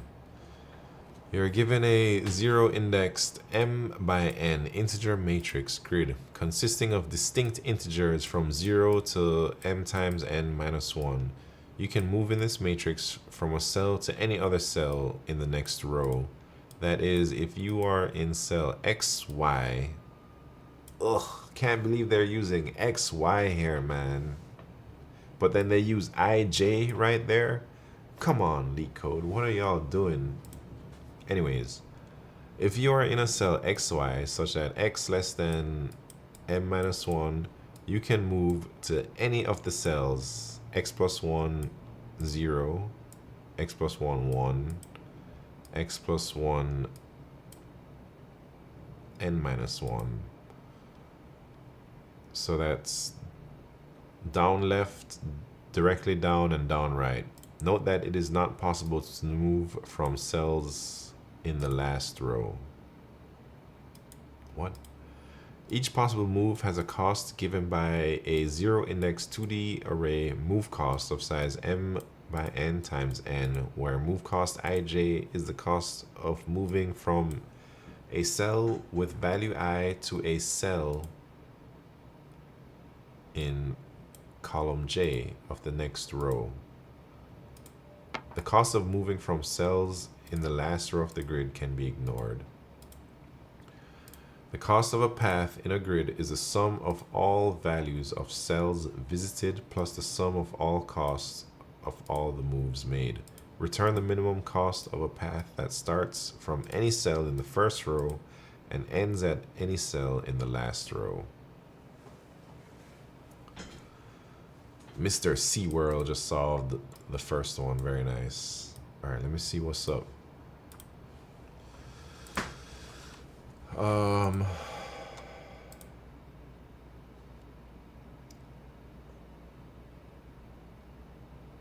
What are they talking about, man? So the move cost is here. And Move cost ij is the cost of moving from a cell with value I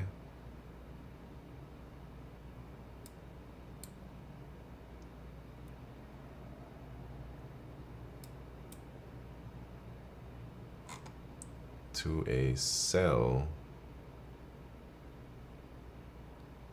in column J of the next row.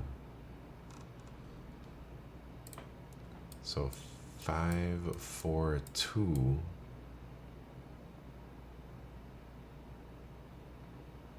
Wait, what's this grid? 5, 3, 4. Oh, 1, 2, 0, 1, 2, 3, 4, 5. 0, 1, 2, 3, 4, 5. Okay, so those are the values, and then the column.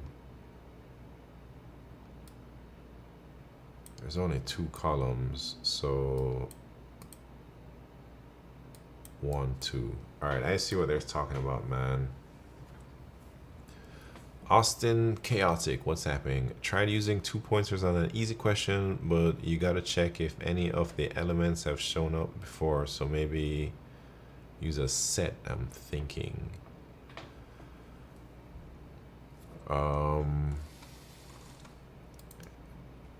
Maybe a set, maybe something else. Give it some more thought.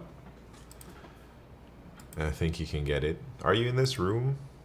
Oh, Brett's in the house.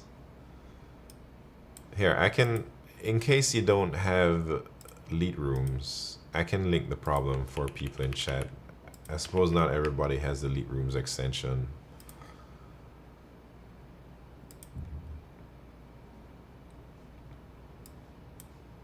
Alright, I think I can solve this problem, man. So this is gonna be some type of DP. Should I do this one?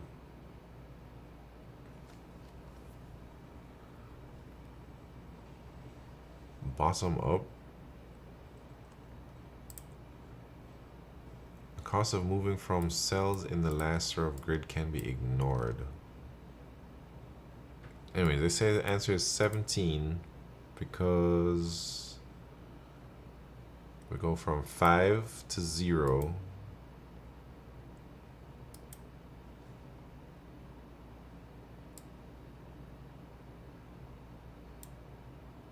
Wait, 5, 0, 1 is what they're saying. So how's that? The cost of moving from 5 to 0 is 3, yes. The cost of moving from 0 to 1 is 8, yes. So the total cost is 6 plus 3 plus 8. Where's the 6 from? Oh, the sum of the values of the cells visited is that. I see. Canadian Bacon 20, what's happened? Honestly, LeetCode questions started getting cumbersome once they got 1500 plus. What do you mean by that? I don't know. I don't think you're meant to try to solve every single problem on LeetCode, but it's just a way to practice different. I guess there's unlimited types of problems you can make that require these algorithms. I mean, I like more problems, but I think what you're saying is like it's just too many to figure out which ones are the best ones to do. They're all the same problems, just reworded to be more cumbersome. I don't think so. They're not really all the same. They're all require the similar techniques, but you have to make some interesting observations sometimes, or you have to use those techniques in different creative ways, or you got to combine those techniques together with other techniques in order to arrive at an answer. And I guess there's just so many different permutations of what a problem can have. But the point isn't to try to solve all of them, unless your name is BetSimp and you like that type of stuff. I think the point is just to have a puzzle, like, you know, it's like a crossword puzzle, man. I guess there could be an unlimited number of different crossword puzzles. But if the New York Times has like 50,000 crossword puzzles, I don't think anyone is trying to like solve every single crossword puzzle out there. My goal used to be solve all of them, but they added them way too quickly. Well, alright, Canadian Bacon, if you solve all of them and then you just do the weekly contest, then you'll stay on top of it. Because I think only 4 problems get added a week, and they get added during the weekly contest. So, I mean, it's a big ask to solve all of them. There's like 3,000 problems now. Ain't nobody got time for that. Yeah, I mean, I don't know when I'll be able to solve every single problem. I think some problems will always be unsolvable for me. Unless 15 years from now I'm still leak coding. But I've been leak coding for about 4 years. And I guess almost 1,300 problems. So at this rate, I imagine in about 10 years I can solve all of them. But I also practice on a different website than LeetCode called Binary Search. It was a few years ago, and on that website I think I solved about almost 1,000 problems on that dang website. So my real problem count is probably closer to 2,000 problems solved. I'm 170 easy, 578 medium, 116 hard. Oh dang, those are about my stats, man. I think easies, you can probably speedrun all the easies in like a couple weeks, man, if you really wanted to. Or most of the easies, at least. Anyways, let me try and do this one.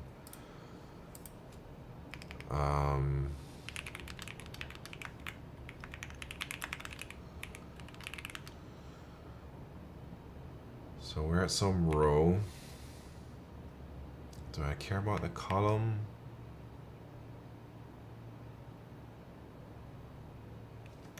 I suppose we care about the column.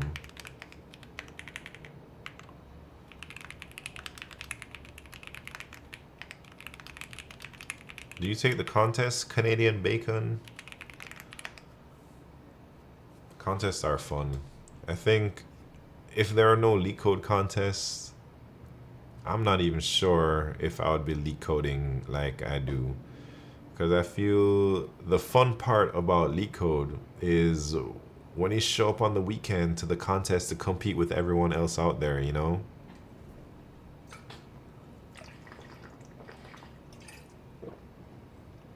I used to, but I stopped. Capped out at 2,000. That's roughly where I am at, man. Went back and solved that Q1 of the last contest. We'll try and do this Saturday's too. Steven Sagball, do you mean the one where they give you 3 binary numbers and they ask you what's the largest number you can get or something? How did you do it? Did you just try to concatenate all the permutations of the 3 numbers and see which one is the... That problem was annoying as hell for a C++ user. BetSimp, I feel you, man. It was. I felt Python people. I was thinking that as I was solving the problem, I was like, dang, these Python fools out here probably just gonna use that bin thing to get the string and solve it in like a minute. And I'm out here trying to code it up. Took me like 7 minutes, man. But that's for other reasons. It was annoying. That's for sure. I was trying to generate permutations programmatically, and then about 3 minutes into doing that, I was like, man, forget this junk. I'm gonna just hard code it. And I hard coded all the permutations, all the like however many there were. Guardian when don't defense. Hopefully before the end of this year, man. We'll see.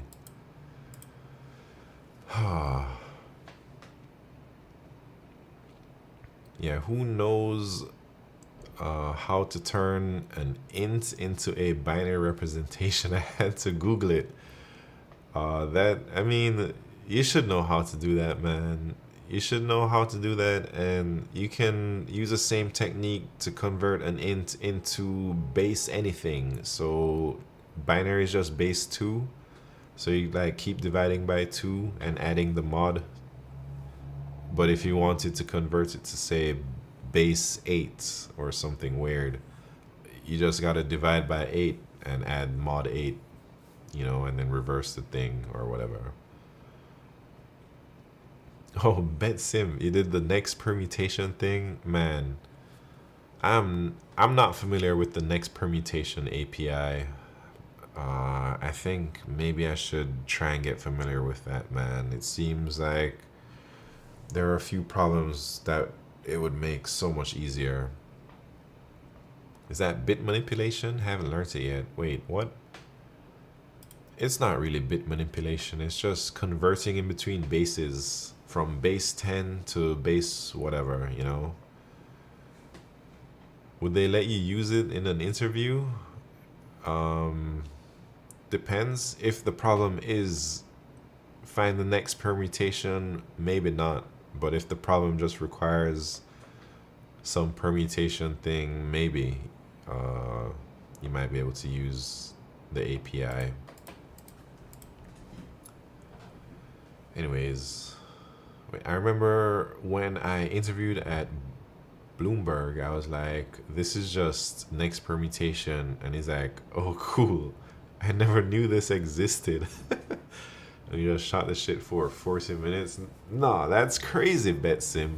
That was, what a crazy interviewer. The interviewer just said, cool. You got it. We're done here. That gives great signal, I guess. I interview people all the time, and if you do that, I'll force you to explain exactly how it works. Well, I think BetSim can explain it. Oh, Canadian Bacon, I was telling you, you're talking about trying to solve all the LeetCode problems. This is the guy that solved them all. BetSim. He's solved every single LeetCode problem, and then he just takes the contest every week to do the next 4 that they add.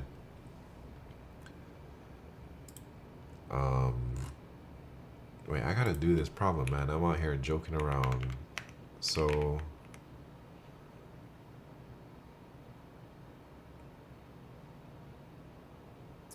I guess if we go out of bounds, we should just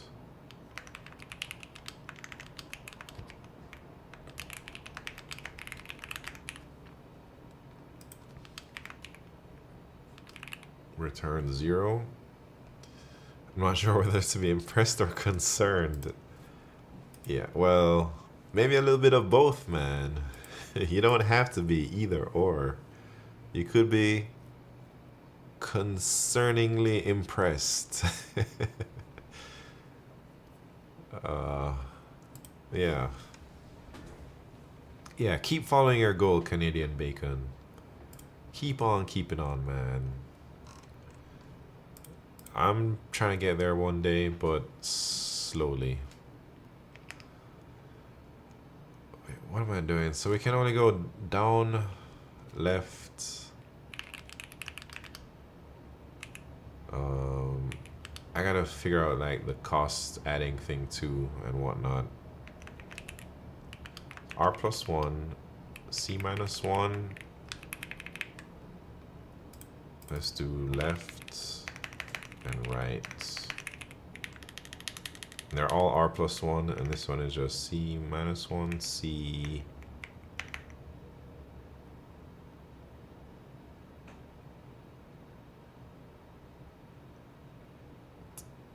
Wait, C what? Wait, down.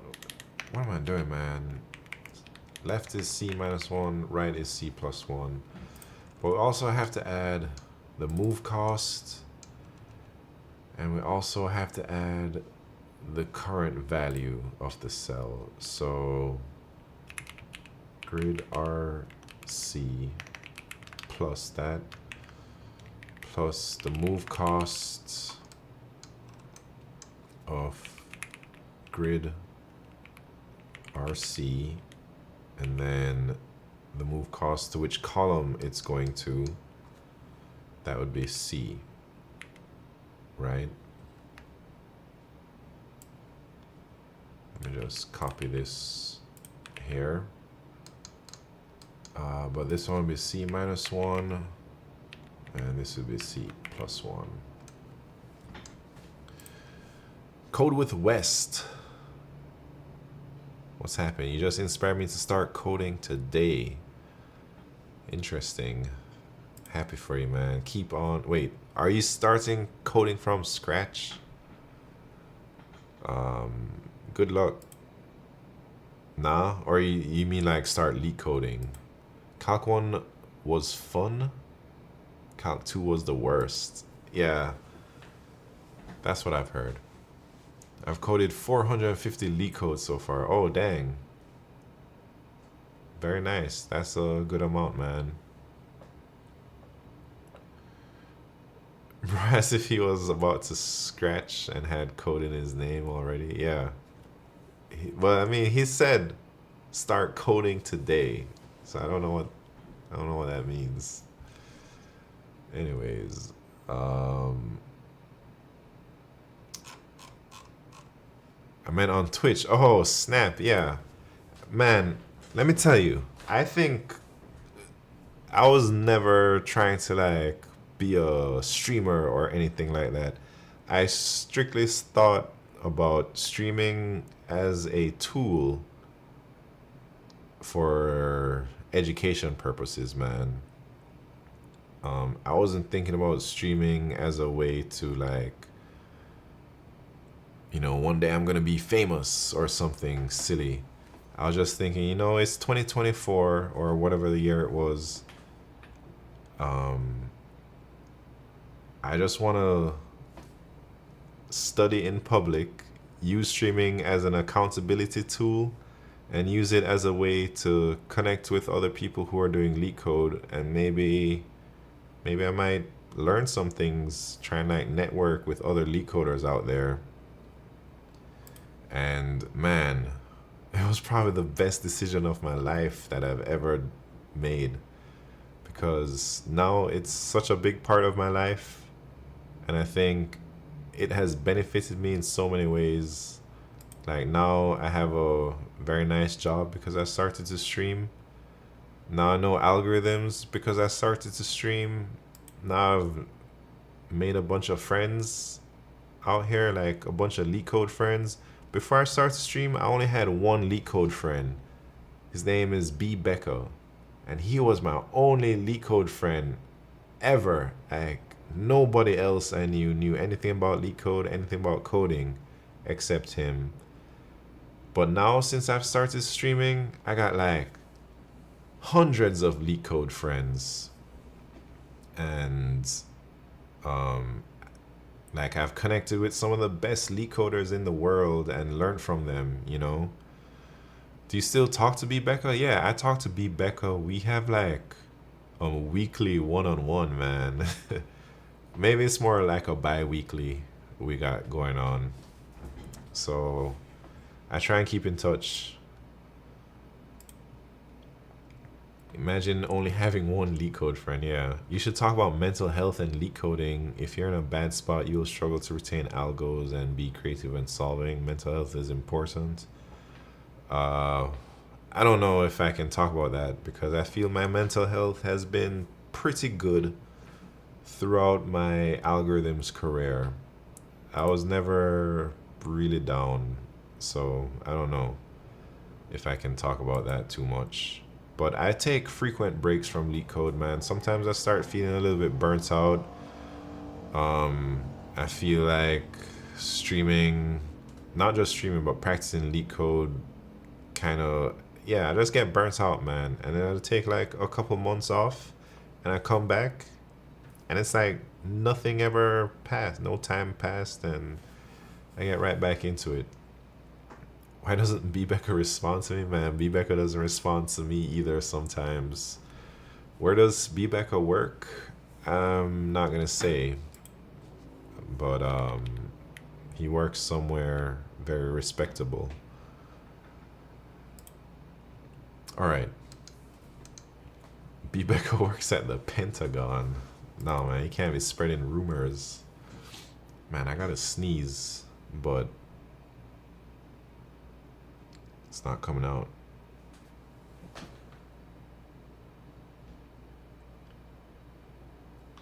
It went away, man. Jesus. Anyways,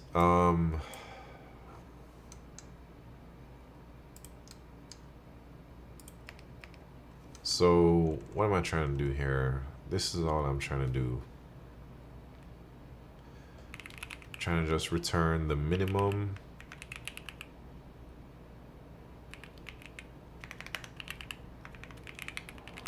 This is basically it, I think, but I gotta do some perhaps caching.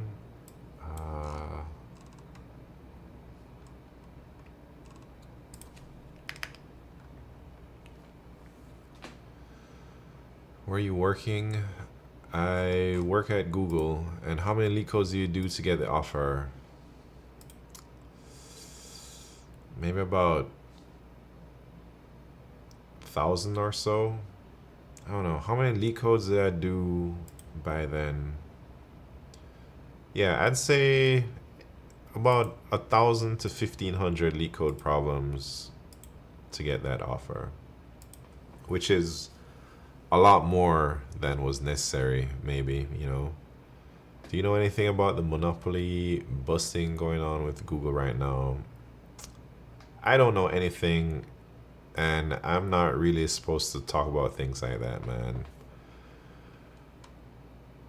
You only have 1,300 solved now? Yeah, but most of my training for Google was done on binary search. So maybe, I don't know if there's like a Wayback Machine for binary search.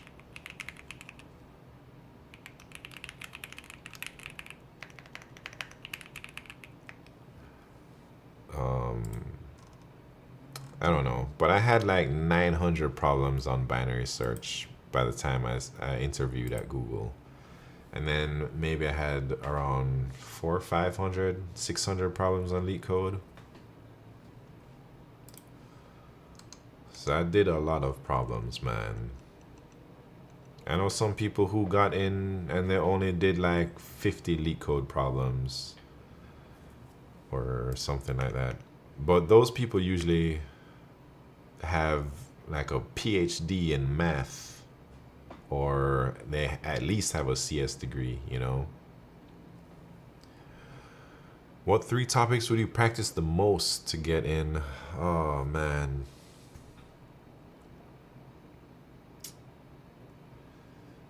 I think there's a lot more than, nah, not DP.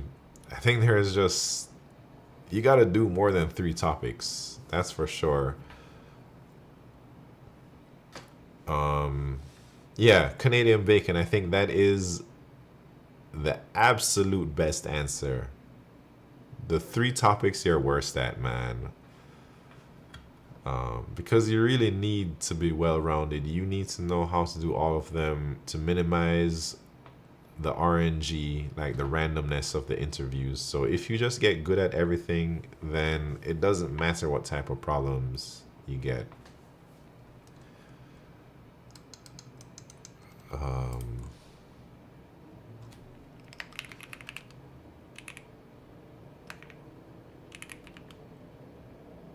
Wait, how do I do this?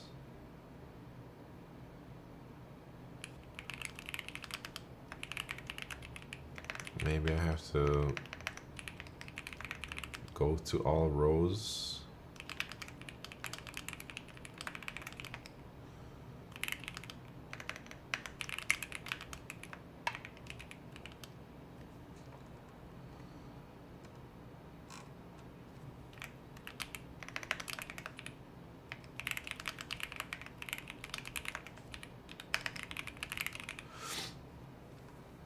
Looks like I gotta grind. Yeah, you gotta grind, man.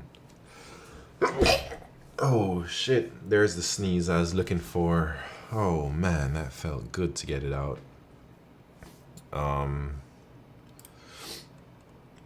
Man, I hope I'm not getting sick again. That'd be crazy. So I still need some, let me, 50 by 50. All right, let me add this cache.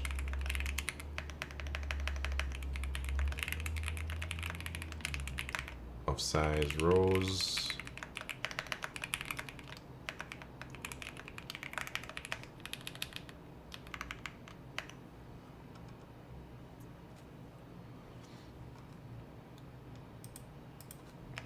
So if cache, if we've seen this, we should return it. Otherwise, we should continue, and then we just gotta set the cache equal there. And then what else do I have to do? Is that it? Let's see if it compiles. Oh lordy.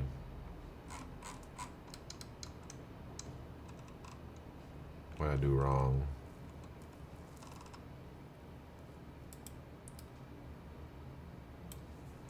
What did I do wrong?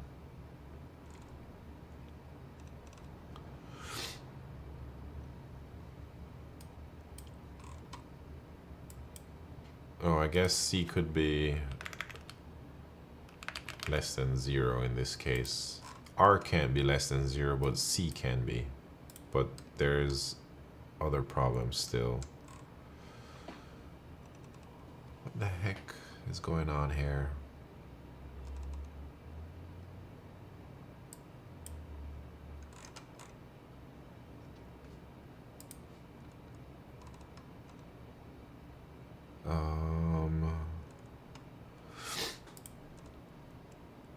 Move cost, grid RC. Oh wait, no, that's right, yeah. So move cost 0, 1, 2, 3, 4, and 5.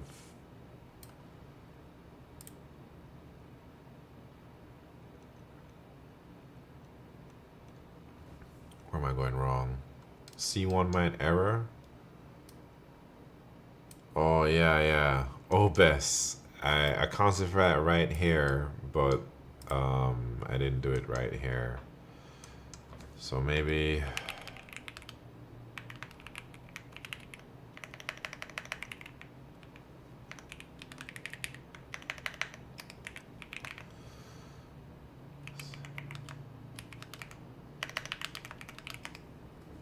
I gotta do this.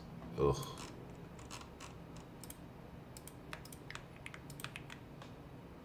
And I guess C+1 might also, I gotta do the same thing, right? Because it could go out of bounds.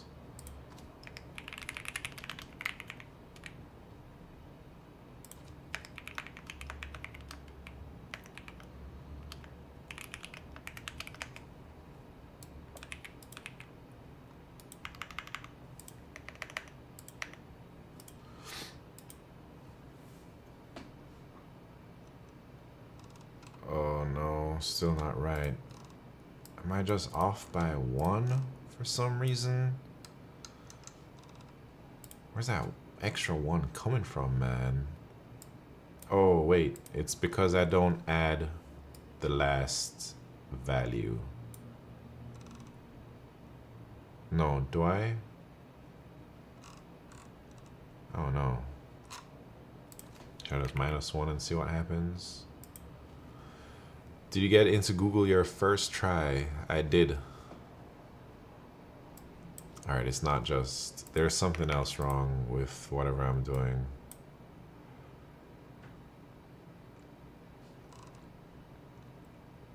Man, how am I getting 18?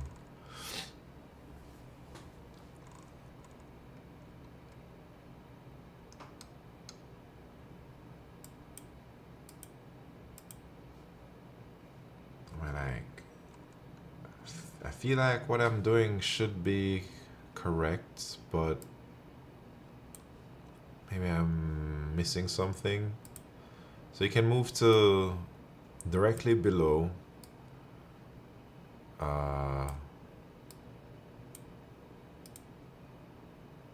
x plus 1, 1, and oh, you wait. Oh, I misread the problem. It's you can go to any of the dang things, man. All right, I see. Oh yeah, it's not just left right, it's end to end. Yeah. All right, we gotta redo this. So I'll just erase this stuff and I'll just iterate over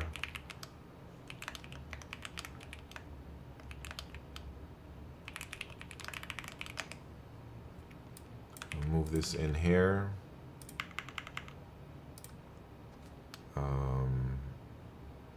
Call this current.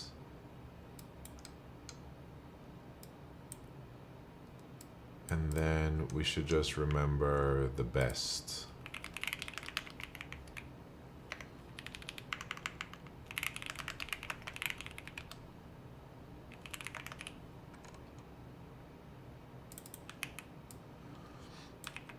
All right, let's see if this gives us correct answer. It does not, man. Wait. R plus 1. Right. No. That's good, right? Oh, redefinition of C. Hold on. So CC there. And that should be CC.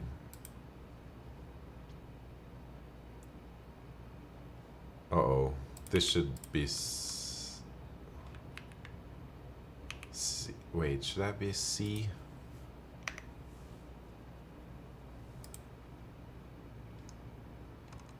Hold on, let me think. What the hell am I doing? Oh, right here. Jesus. Still wrong, but maybe now I can just minus the 1. I don't know why it's off by 1. If it is, you know. Gupta, what's happening? Oh, wrong answer. Jesus. Why did I start with C instead of Python? Oh man, I have a video on that. Let me wait. Hold up. A question. I'm about to make it right now. How do you add a command? What's the...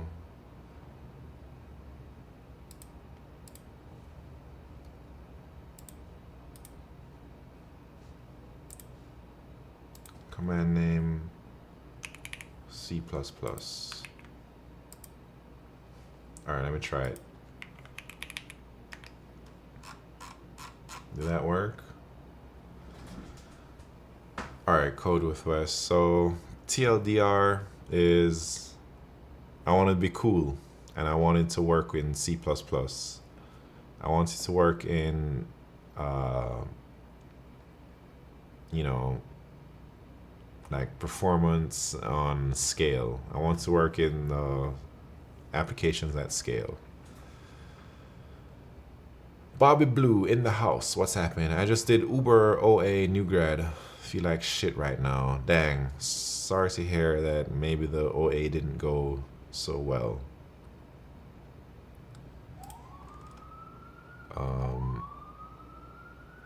Wait, you're calling function for 0C, but you're still iterating over all the options. Oh, Gupta, you're right, man. You are... No. Are you right? No, I think that's fine, right? Because... you didn't change C in grid RC.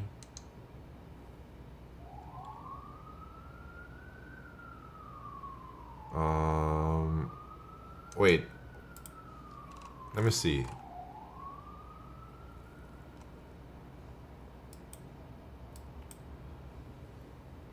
Maybe I have the formula a bit wrong.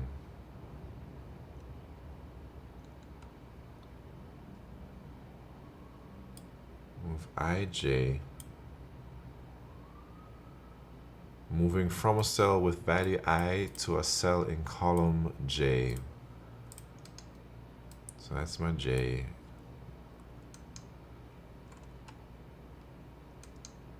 Can I reuse the cache like that? Wait, so Bobby Blue, what happened in the OA? Oh man, I missed this question from Matthew. Did you grind Google specific LeetCode questions? I did not. I just did as many of them as I could. 4 questions, hour 10 minutes. Finished 2 questions in 10 minutes. What were the questions like? I mean, since it's an OA, I'd think that everything is out there on the internet, you know? Q3 was design, inventory, wordy thing. Oh, like one of those low-level design class things. Man, what is happening with this problem?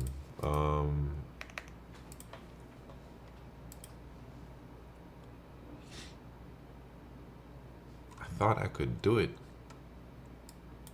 but I can't. All right, let's take it from top. So I'm starting from every cell in the first row in this. And then from each of those cells, I'm trying to go to every other cell in the next row.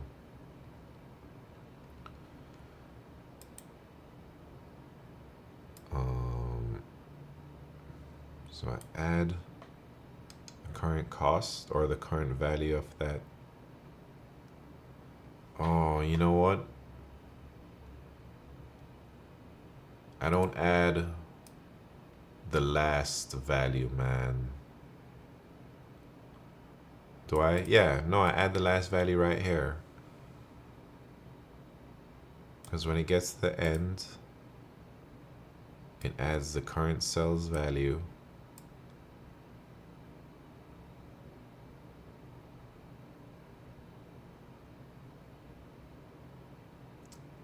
Wait.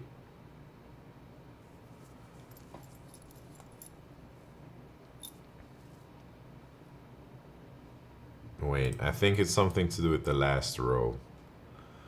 Where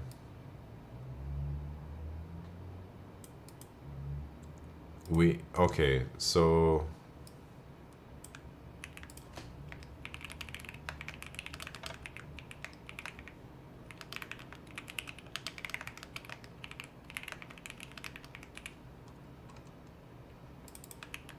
I think this is it. We'll see. How long in total to get an offer at Google in terms of time? I think I studied for about 700 hours or so over the course of 2 years. Yeah, 700 hours in 2 years. I think that is a pretty accurate estimate of how much time I took to study. How many days of the week and hours per day? I can show you my profile. So I started in December 2019, but I was like only doing easies back then, maybe some easy mediums. And I was studying, and then COVID hit around this time. The whole world shut down, and then I spent a few weeks kind of just playing video games and wondering what the hell is gonna happen to the whole world. And then eventually I was like, man, I should be studying. So I went back to studying, and then I was like, man, maybe I should go live in my grandma's basement if I'm just gonna be paying rent for no reason. I can't even go anywhere. So I moved into my grandma's basement. I had to quarantine for like, so I had to drive across the country in April. So I drove from San Francisco to Toronto. It was the craziest trip I've ever done. And I've driven across the country like 5, 6 times. But this time during COVID, it was like completely empty. And it took 2 months because I had to like quarantine once I got to Canada and stuff, and there was no internet. And it took some time to get back into the studies, but eventually I got back into studying. This is where I discovered binary search, not the algorithm, the website. And I did another like 2 month session here. These green dots don't represent how much I've been studying because I was doing most of my studies on another website during this time. Why do I prefer binary search? Binary search was multiplayer, so I felt it was easier for me to connect with other people who were also grinding algorithms. LeetCode feels like a dang single player, like I'm playing Skyrim or something, and binary search felt like I was playing World of Warcraft. And I prefer MMOs. Well, I prefer playing with other people, man. I don't like to study LeetCode by myself. That's why I preferred binary search. So I'd say during this whole time, maybe I got like 200 hours of studies. But then I started to stream right here. It was actually on June 1st. And I streamed every day. So in June and July, I was only doing 3 hours a day of streaming. And then in August, I quit my job to go stream full time. And I was doing about 7 hours a day from August to October. And during this time, I think I clocked in like 500 and something hours. I forget the exact number. And I had my interview on like, I don't know, October 28th or something like that. It was, yeah. And then I got my offer sometime in November, like 2 weeks after.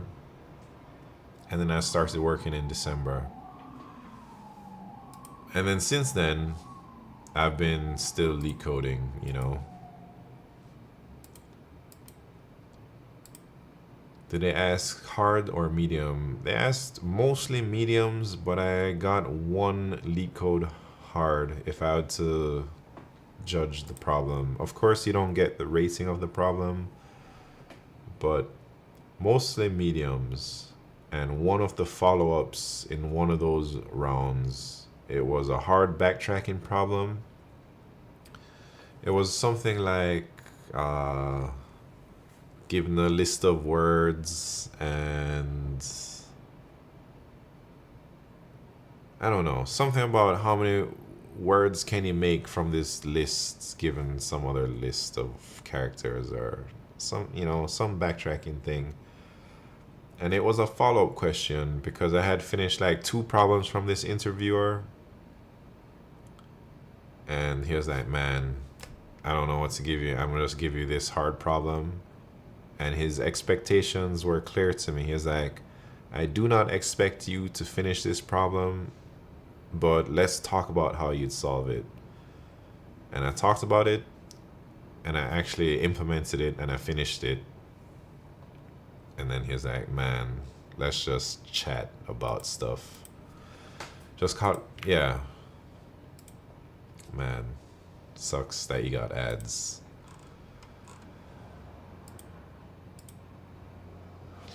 You're a LeetCode gorilla. No, I'm not a LeetCode gorilla. He was like, what the hell, this dude's goated. I don't think, maybe. There was one interviewer who I for sure impressed. I was teaching him line sweep. It was a line sweep problem, man. It was basically course schedule 2. And I think he never heard about line sweep before. And you know, everyone knows how I do it on stream, where I draw the lines and everything. Where I do a little ASCII art with the intervals and all of that stuff.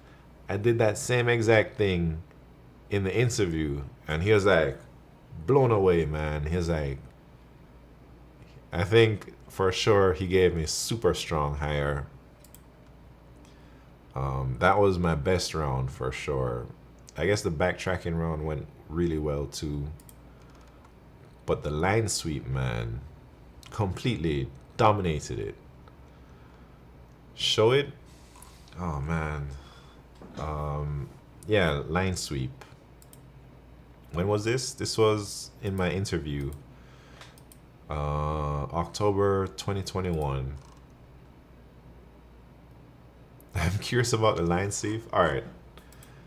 I can show you an easy version of the line sweep. Is there a LeetCode playground? There is, but I don't know where it's at.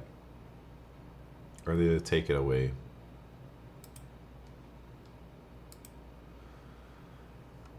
Alright, I'm gonna make this dang LeetCode playground. And I'll show you what line sweep is. So imagine the problem says,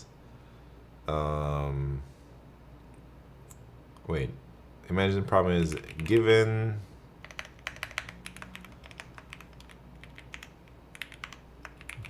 a range of numbers, return the most frequently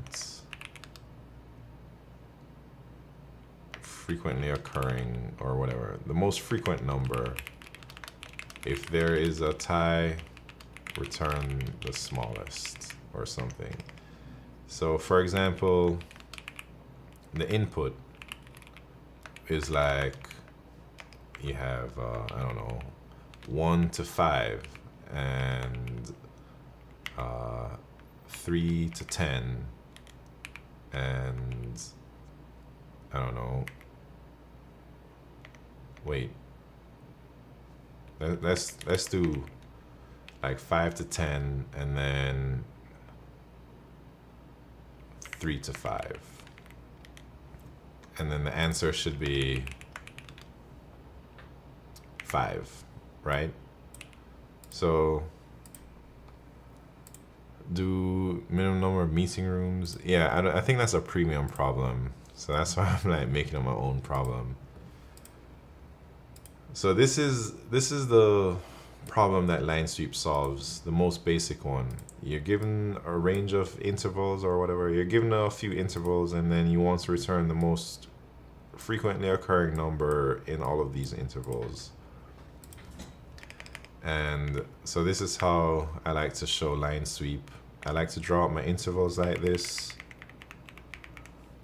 where I make this graph, and then so like this is interval 1 through 5, this is 5 through 10, and this is 3 to 5. So with line sweep, what we're doing is, without the 10 label, man, the 0 is the 10. You need the 10. Line sweep is basically this. Imagine this cursor is a line and you're sweeping through, and every time you touch an interval, that's 1 counts. That's like how many times this number occurs in the input. So 1 appears 1 time, 2 appears 1 time, 3 appears twice because it's touching 2 lines, 4 appears twice, 5 appears 3 times because it's touching 3 intervals. Oops. Oh, messed up. But 5 is the answer because 5 touches 3 other lines, and then like the rest only appear 1 time. So that's kind of like how I like to visualize the line sweep with ASCII art, and it makes it pretty clear how the algorithm should be working, and I can show you how to implement it right now.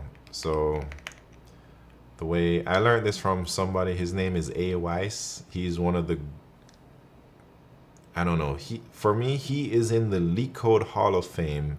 He might not be the best LeetCoder in the world, but man, he is for sure the most impressive LeetCoder in the world for me. Why not use a hash map? Wait, I'm guessing here, but I think his last name might be Vetsa. Wait, I don't get that joke, Bert. A Weiss Vetsa. Wait, not a joke. Wait, his last name is Weiss. His first name is Alex, right? He's like, he was a poker player or something. I think he had a crazy journey, man. I think he was a Waterloo student that dropped out. And then he started playing online poker and he became a millionaire from online poker. And then he started doing LeetCode. And sometime I think he got like back-to-back first place in LeetCode sometimes. I can show his profile. And after LeetCode, no, he's Canadian.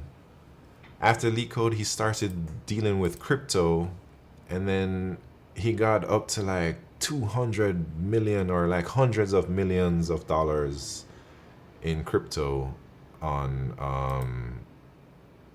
FTX or whichever one that went down.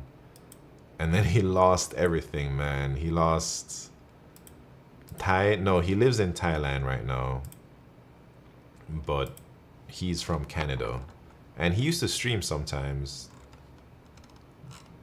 Wait, how do you see? I guess he's not in the top 10 anymore.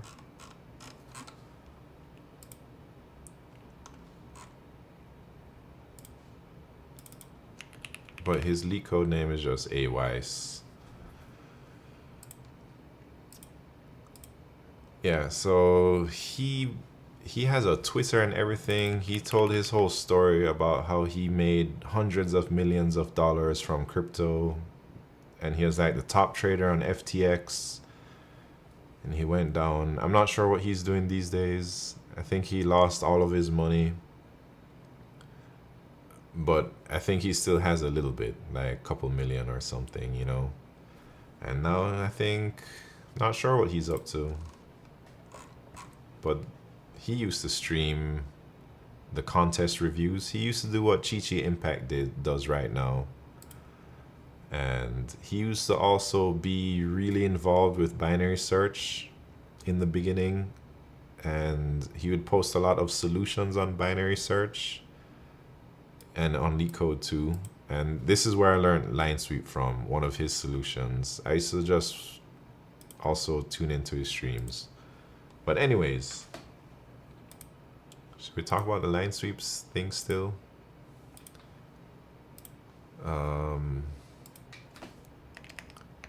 So the way you do line sweep is you have this vector, we call it events, and it's just gonna be like,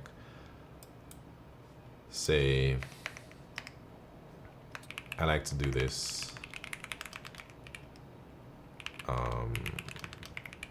This is like you can think of it kind of like an enum or whatever. But for every interval that we start, we put like 1, and that's a starting, and then it closes at 5. You can put close or start or whatever.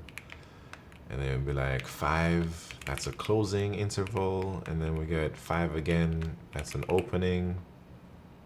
But maybe since these are inclusive, then this would go there first. So we need to sort these events, and then we get a 10, and that's a closing, and then we get a 3. I'll sort them after, and that's a start. Should I use start and close? I should use open and close, man.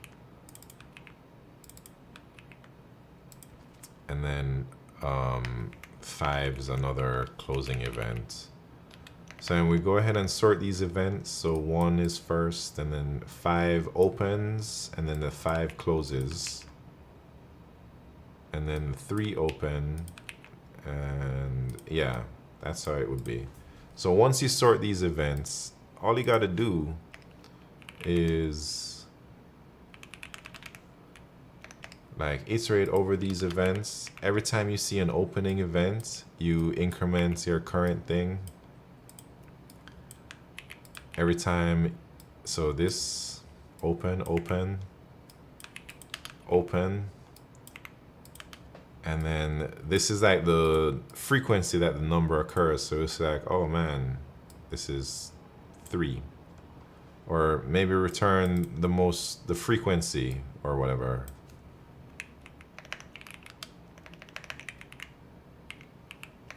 I'm like just changing up the problem because I'm lazy. But that's what line sweep is, man.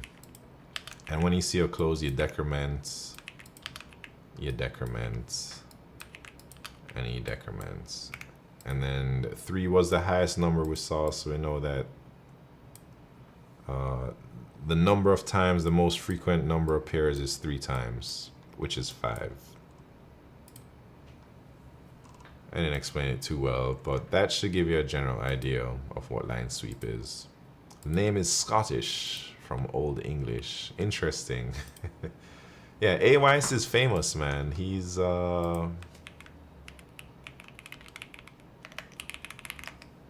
crypto thing. I think he's more famous in crypto stuff than he is with LeetCode these days.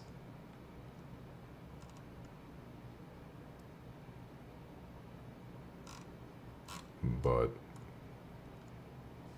oh dang. I think he has like a really long thread on Twitter about his whole story. I don't know where it's at though, but you can probably find it if you look hard enough. Incredible story, man. That guy is nuts. Anyways, it's almost time for me to get out of here. Yeah, so A. Weiss and Larry NY, I think those guys were like the first generation of LeetCode streamers. They're the OGs for real. And then I kind of came after. I got inspired by them, you know. I saw what they were doing, and I always thought, man, these guys are really good.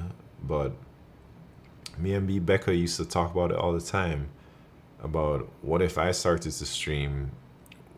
Like, why would anyone even watch me when I suck so much? And then you got guys like Larry NY and AY streaming. Why everyone would just watch them instead of watching somebody who doesn't know what they're doing?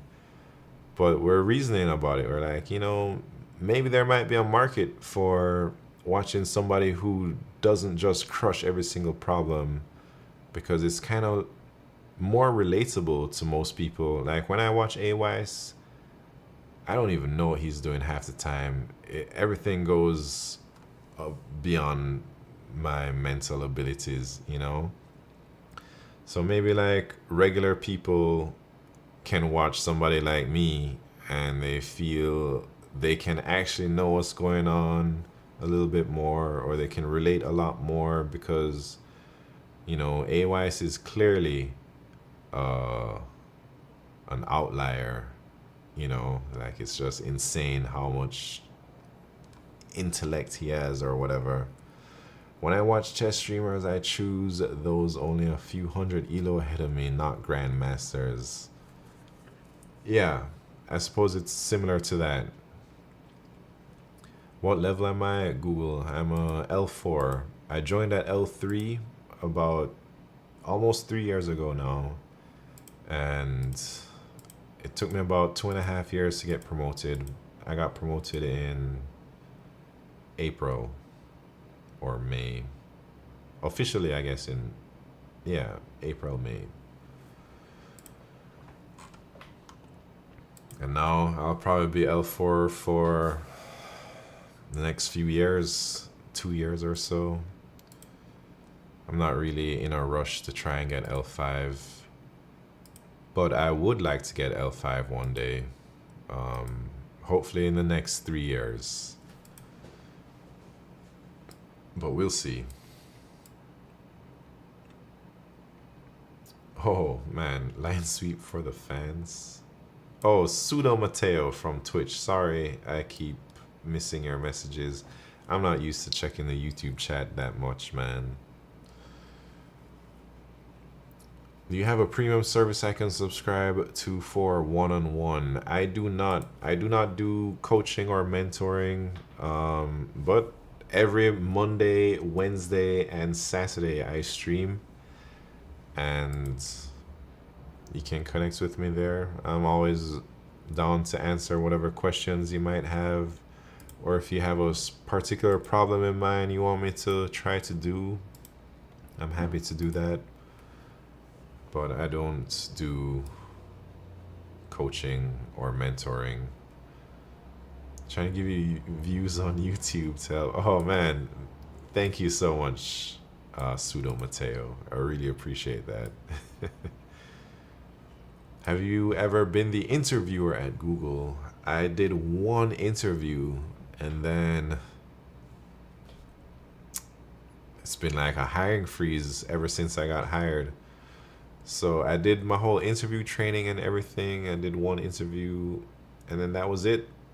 It was like layoffs started to happen, hiring freeze was going on, and then like there's nobody to interview. Your interview caused a hiring freeze. I don't know about that. Maybe, but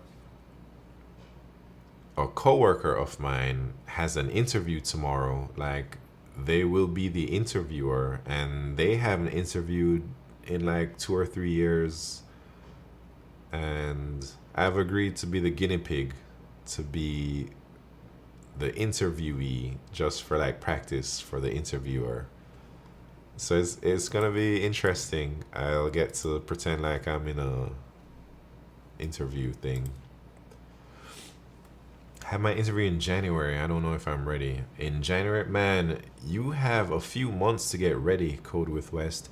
If you start training right now, you need to be dedicated. You need to take your training seriously. I think if you did a few hours every day, I'd say minimum 3 hours a day for the next few months, you're gonna be ready.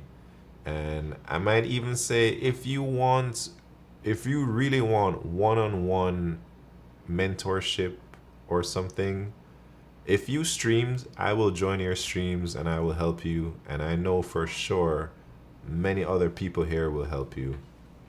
As they've helped me, they've helped so many other people. I think anybody who has the guts to go out there and do LeetCode on Twitch in public, people are gonna come and people are gonna help you.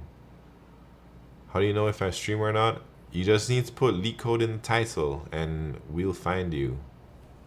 If you put LeetCode, like, there's a small dedicated group of LeetCoders. When they're bored, they go on Twitch and they type into the search bar LeetCode, and whoever is streaming, they check them out. I know I do it every day. I go out here and I search, and I notice people who are new to streaming. Like this guy, I've never seen this guy before, and I'll tune in. And if like you talk with the chat, for sure people are gonna stick around. If you talk and try and articulate your thought process as you're streaming, people stick around. And it's like, it's a great way to connect with other people and to get free mentorship. It sounds silly, but where's the stream button? So I use something called OBS Studio. I mean, it takes some time to set up the software, but I think Twitch might have their own thing too.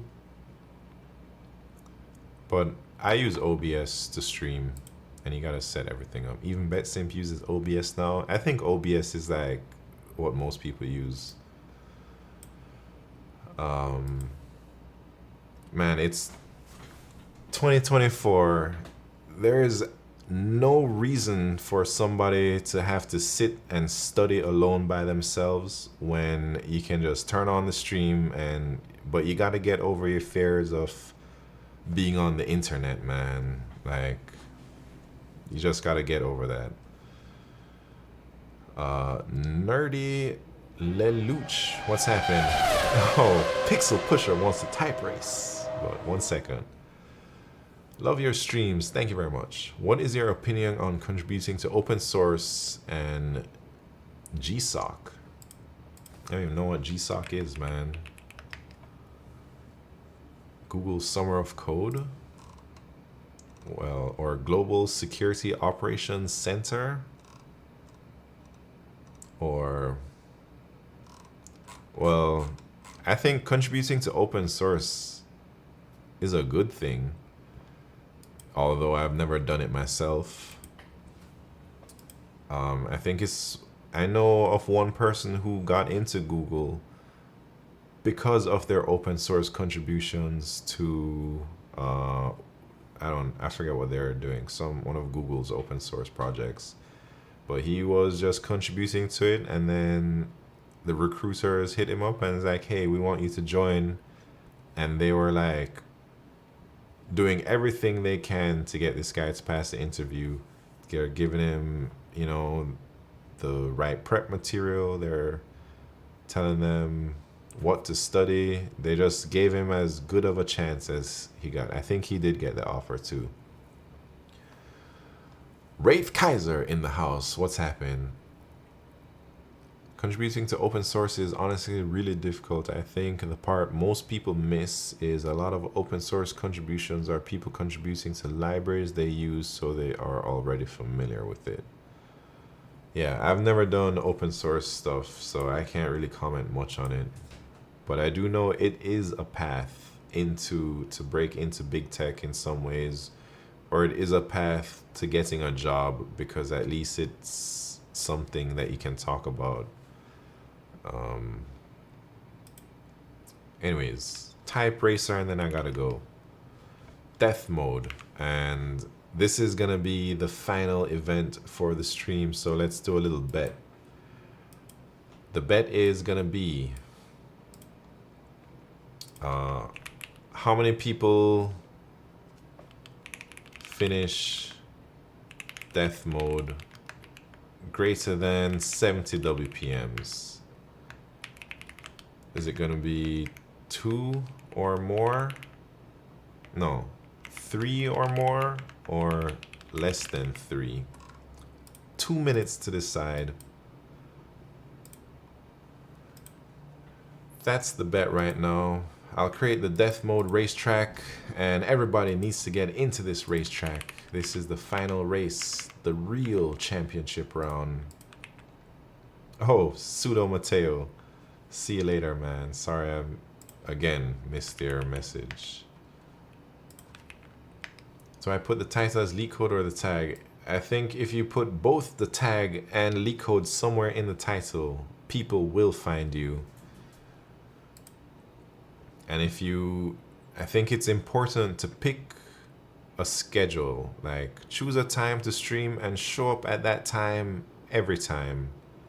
Create it like it's like a dang class that you go to, or a study session. All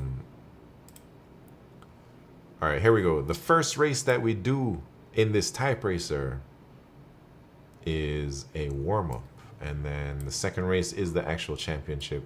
So place your bets. Right now we got the bets going on. How many people are gonna finish death mode? More than 3, or 3 or more, or less than 3? And everybody needs to get in here, man. Look at all these guests. Don't Defense if you're out there. Rafe Kaiser if you're out there. Where you at? Pixel Pusher, where you at, man? This is death mode.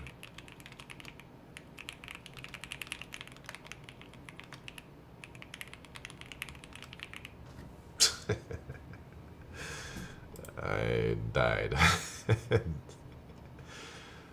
Oh, everyone's dead. It's passage a quote from the Matrix. Yeah, I recognized it as soon as I started typing it, man. Brent Arata, what's happening? Is there a sudden death type racer mode? Making one typo disqualifies you? Yeah, that's what's going on right now. All right, so we got a lot of people on the racetrack. Not many people finishing. Last time Smart Coder was the only person to finish. So Smart Coder, if you're out there, we need you. Whoever this guy is, what kind of username you got, man? But remember, you gotta be at least 70 WPMs for it to count for the bet.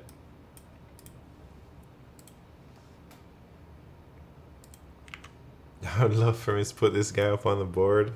Well, I mean, it's possible. It's possible.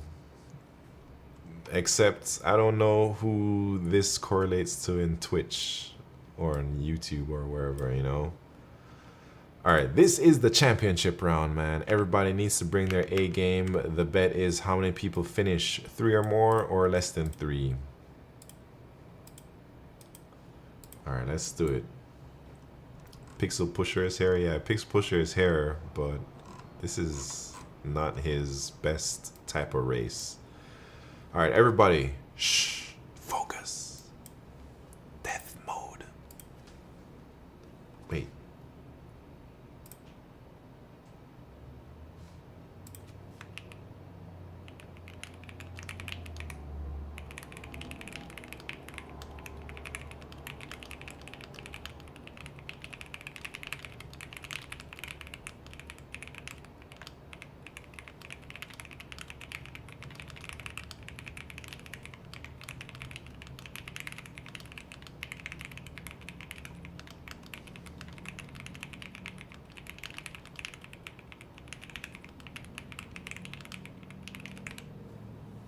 Am I the only champion here, man? I won that single-handedly. Oh, look at all these crashed out cars. So 91 WPMs, easy work. Another Pixel Pusher loss. Man, this is the first time I've won my own type racer in like 4 months, man. Jesus. And I've won a death mode earlier this year. So this is my second death mode championship.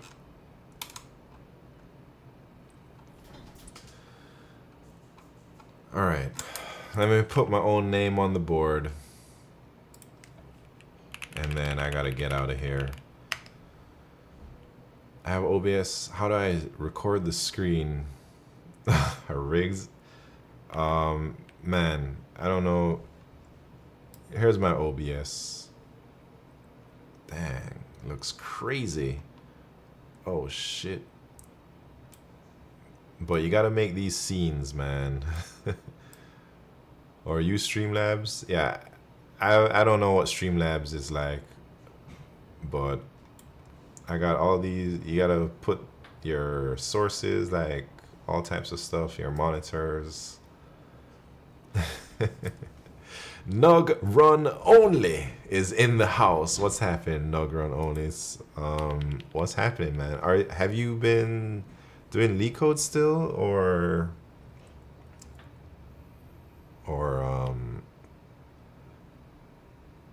I don't know, Terrario? Wait, what was I doing? I was putting 91 WPMs for Type Racer.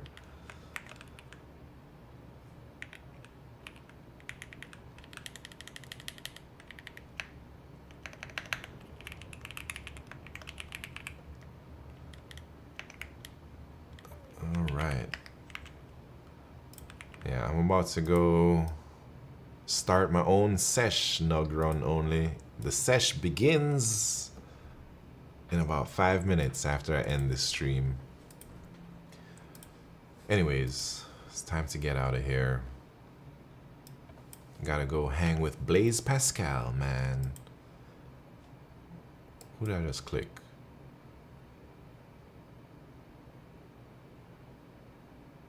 Where are the LeetCoders at? WX39. Good old Blaze. Yeah, thank you, thank you. Wait, should we wait for Code with West to go on? Code with West, if you can figure out your stuff in the next 2 minutes or so, I'll raid you. But if not, you gotta find a LeetCoder. But there are no LeetCoders. Oh, look at that. Code with West just went live. Alright, hopefully you can figure it out, man, because... Alright, you gotta make a new scene. Alright, let me try and walk you through it. Ending already? No. You gotta make a new scene with your monitor or a window or something. You gotta put that thing up there. And... I guess, I mean, if you're live, you must be somewhat close. Anyways, I'm just gonna do it. Hopefully you figure it out real soon because we're coming with the raid. You gotta turn on the monitor or something. Add a new source. Or yeah, no pressure, man, but we're coming in.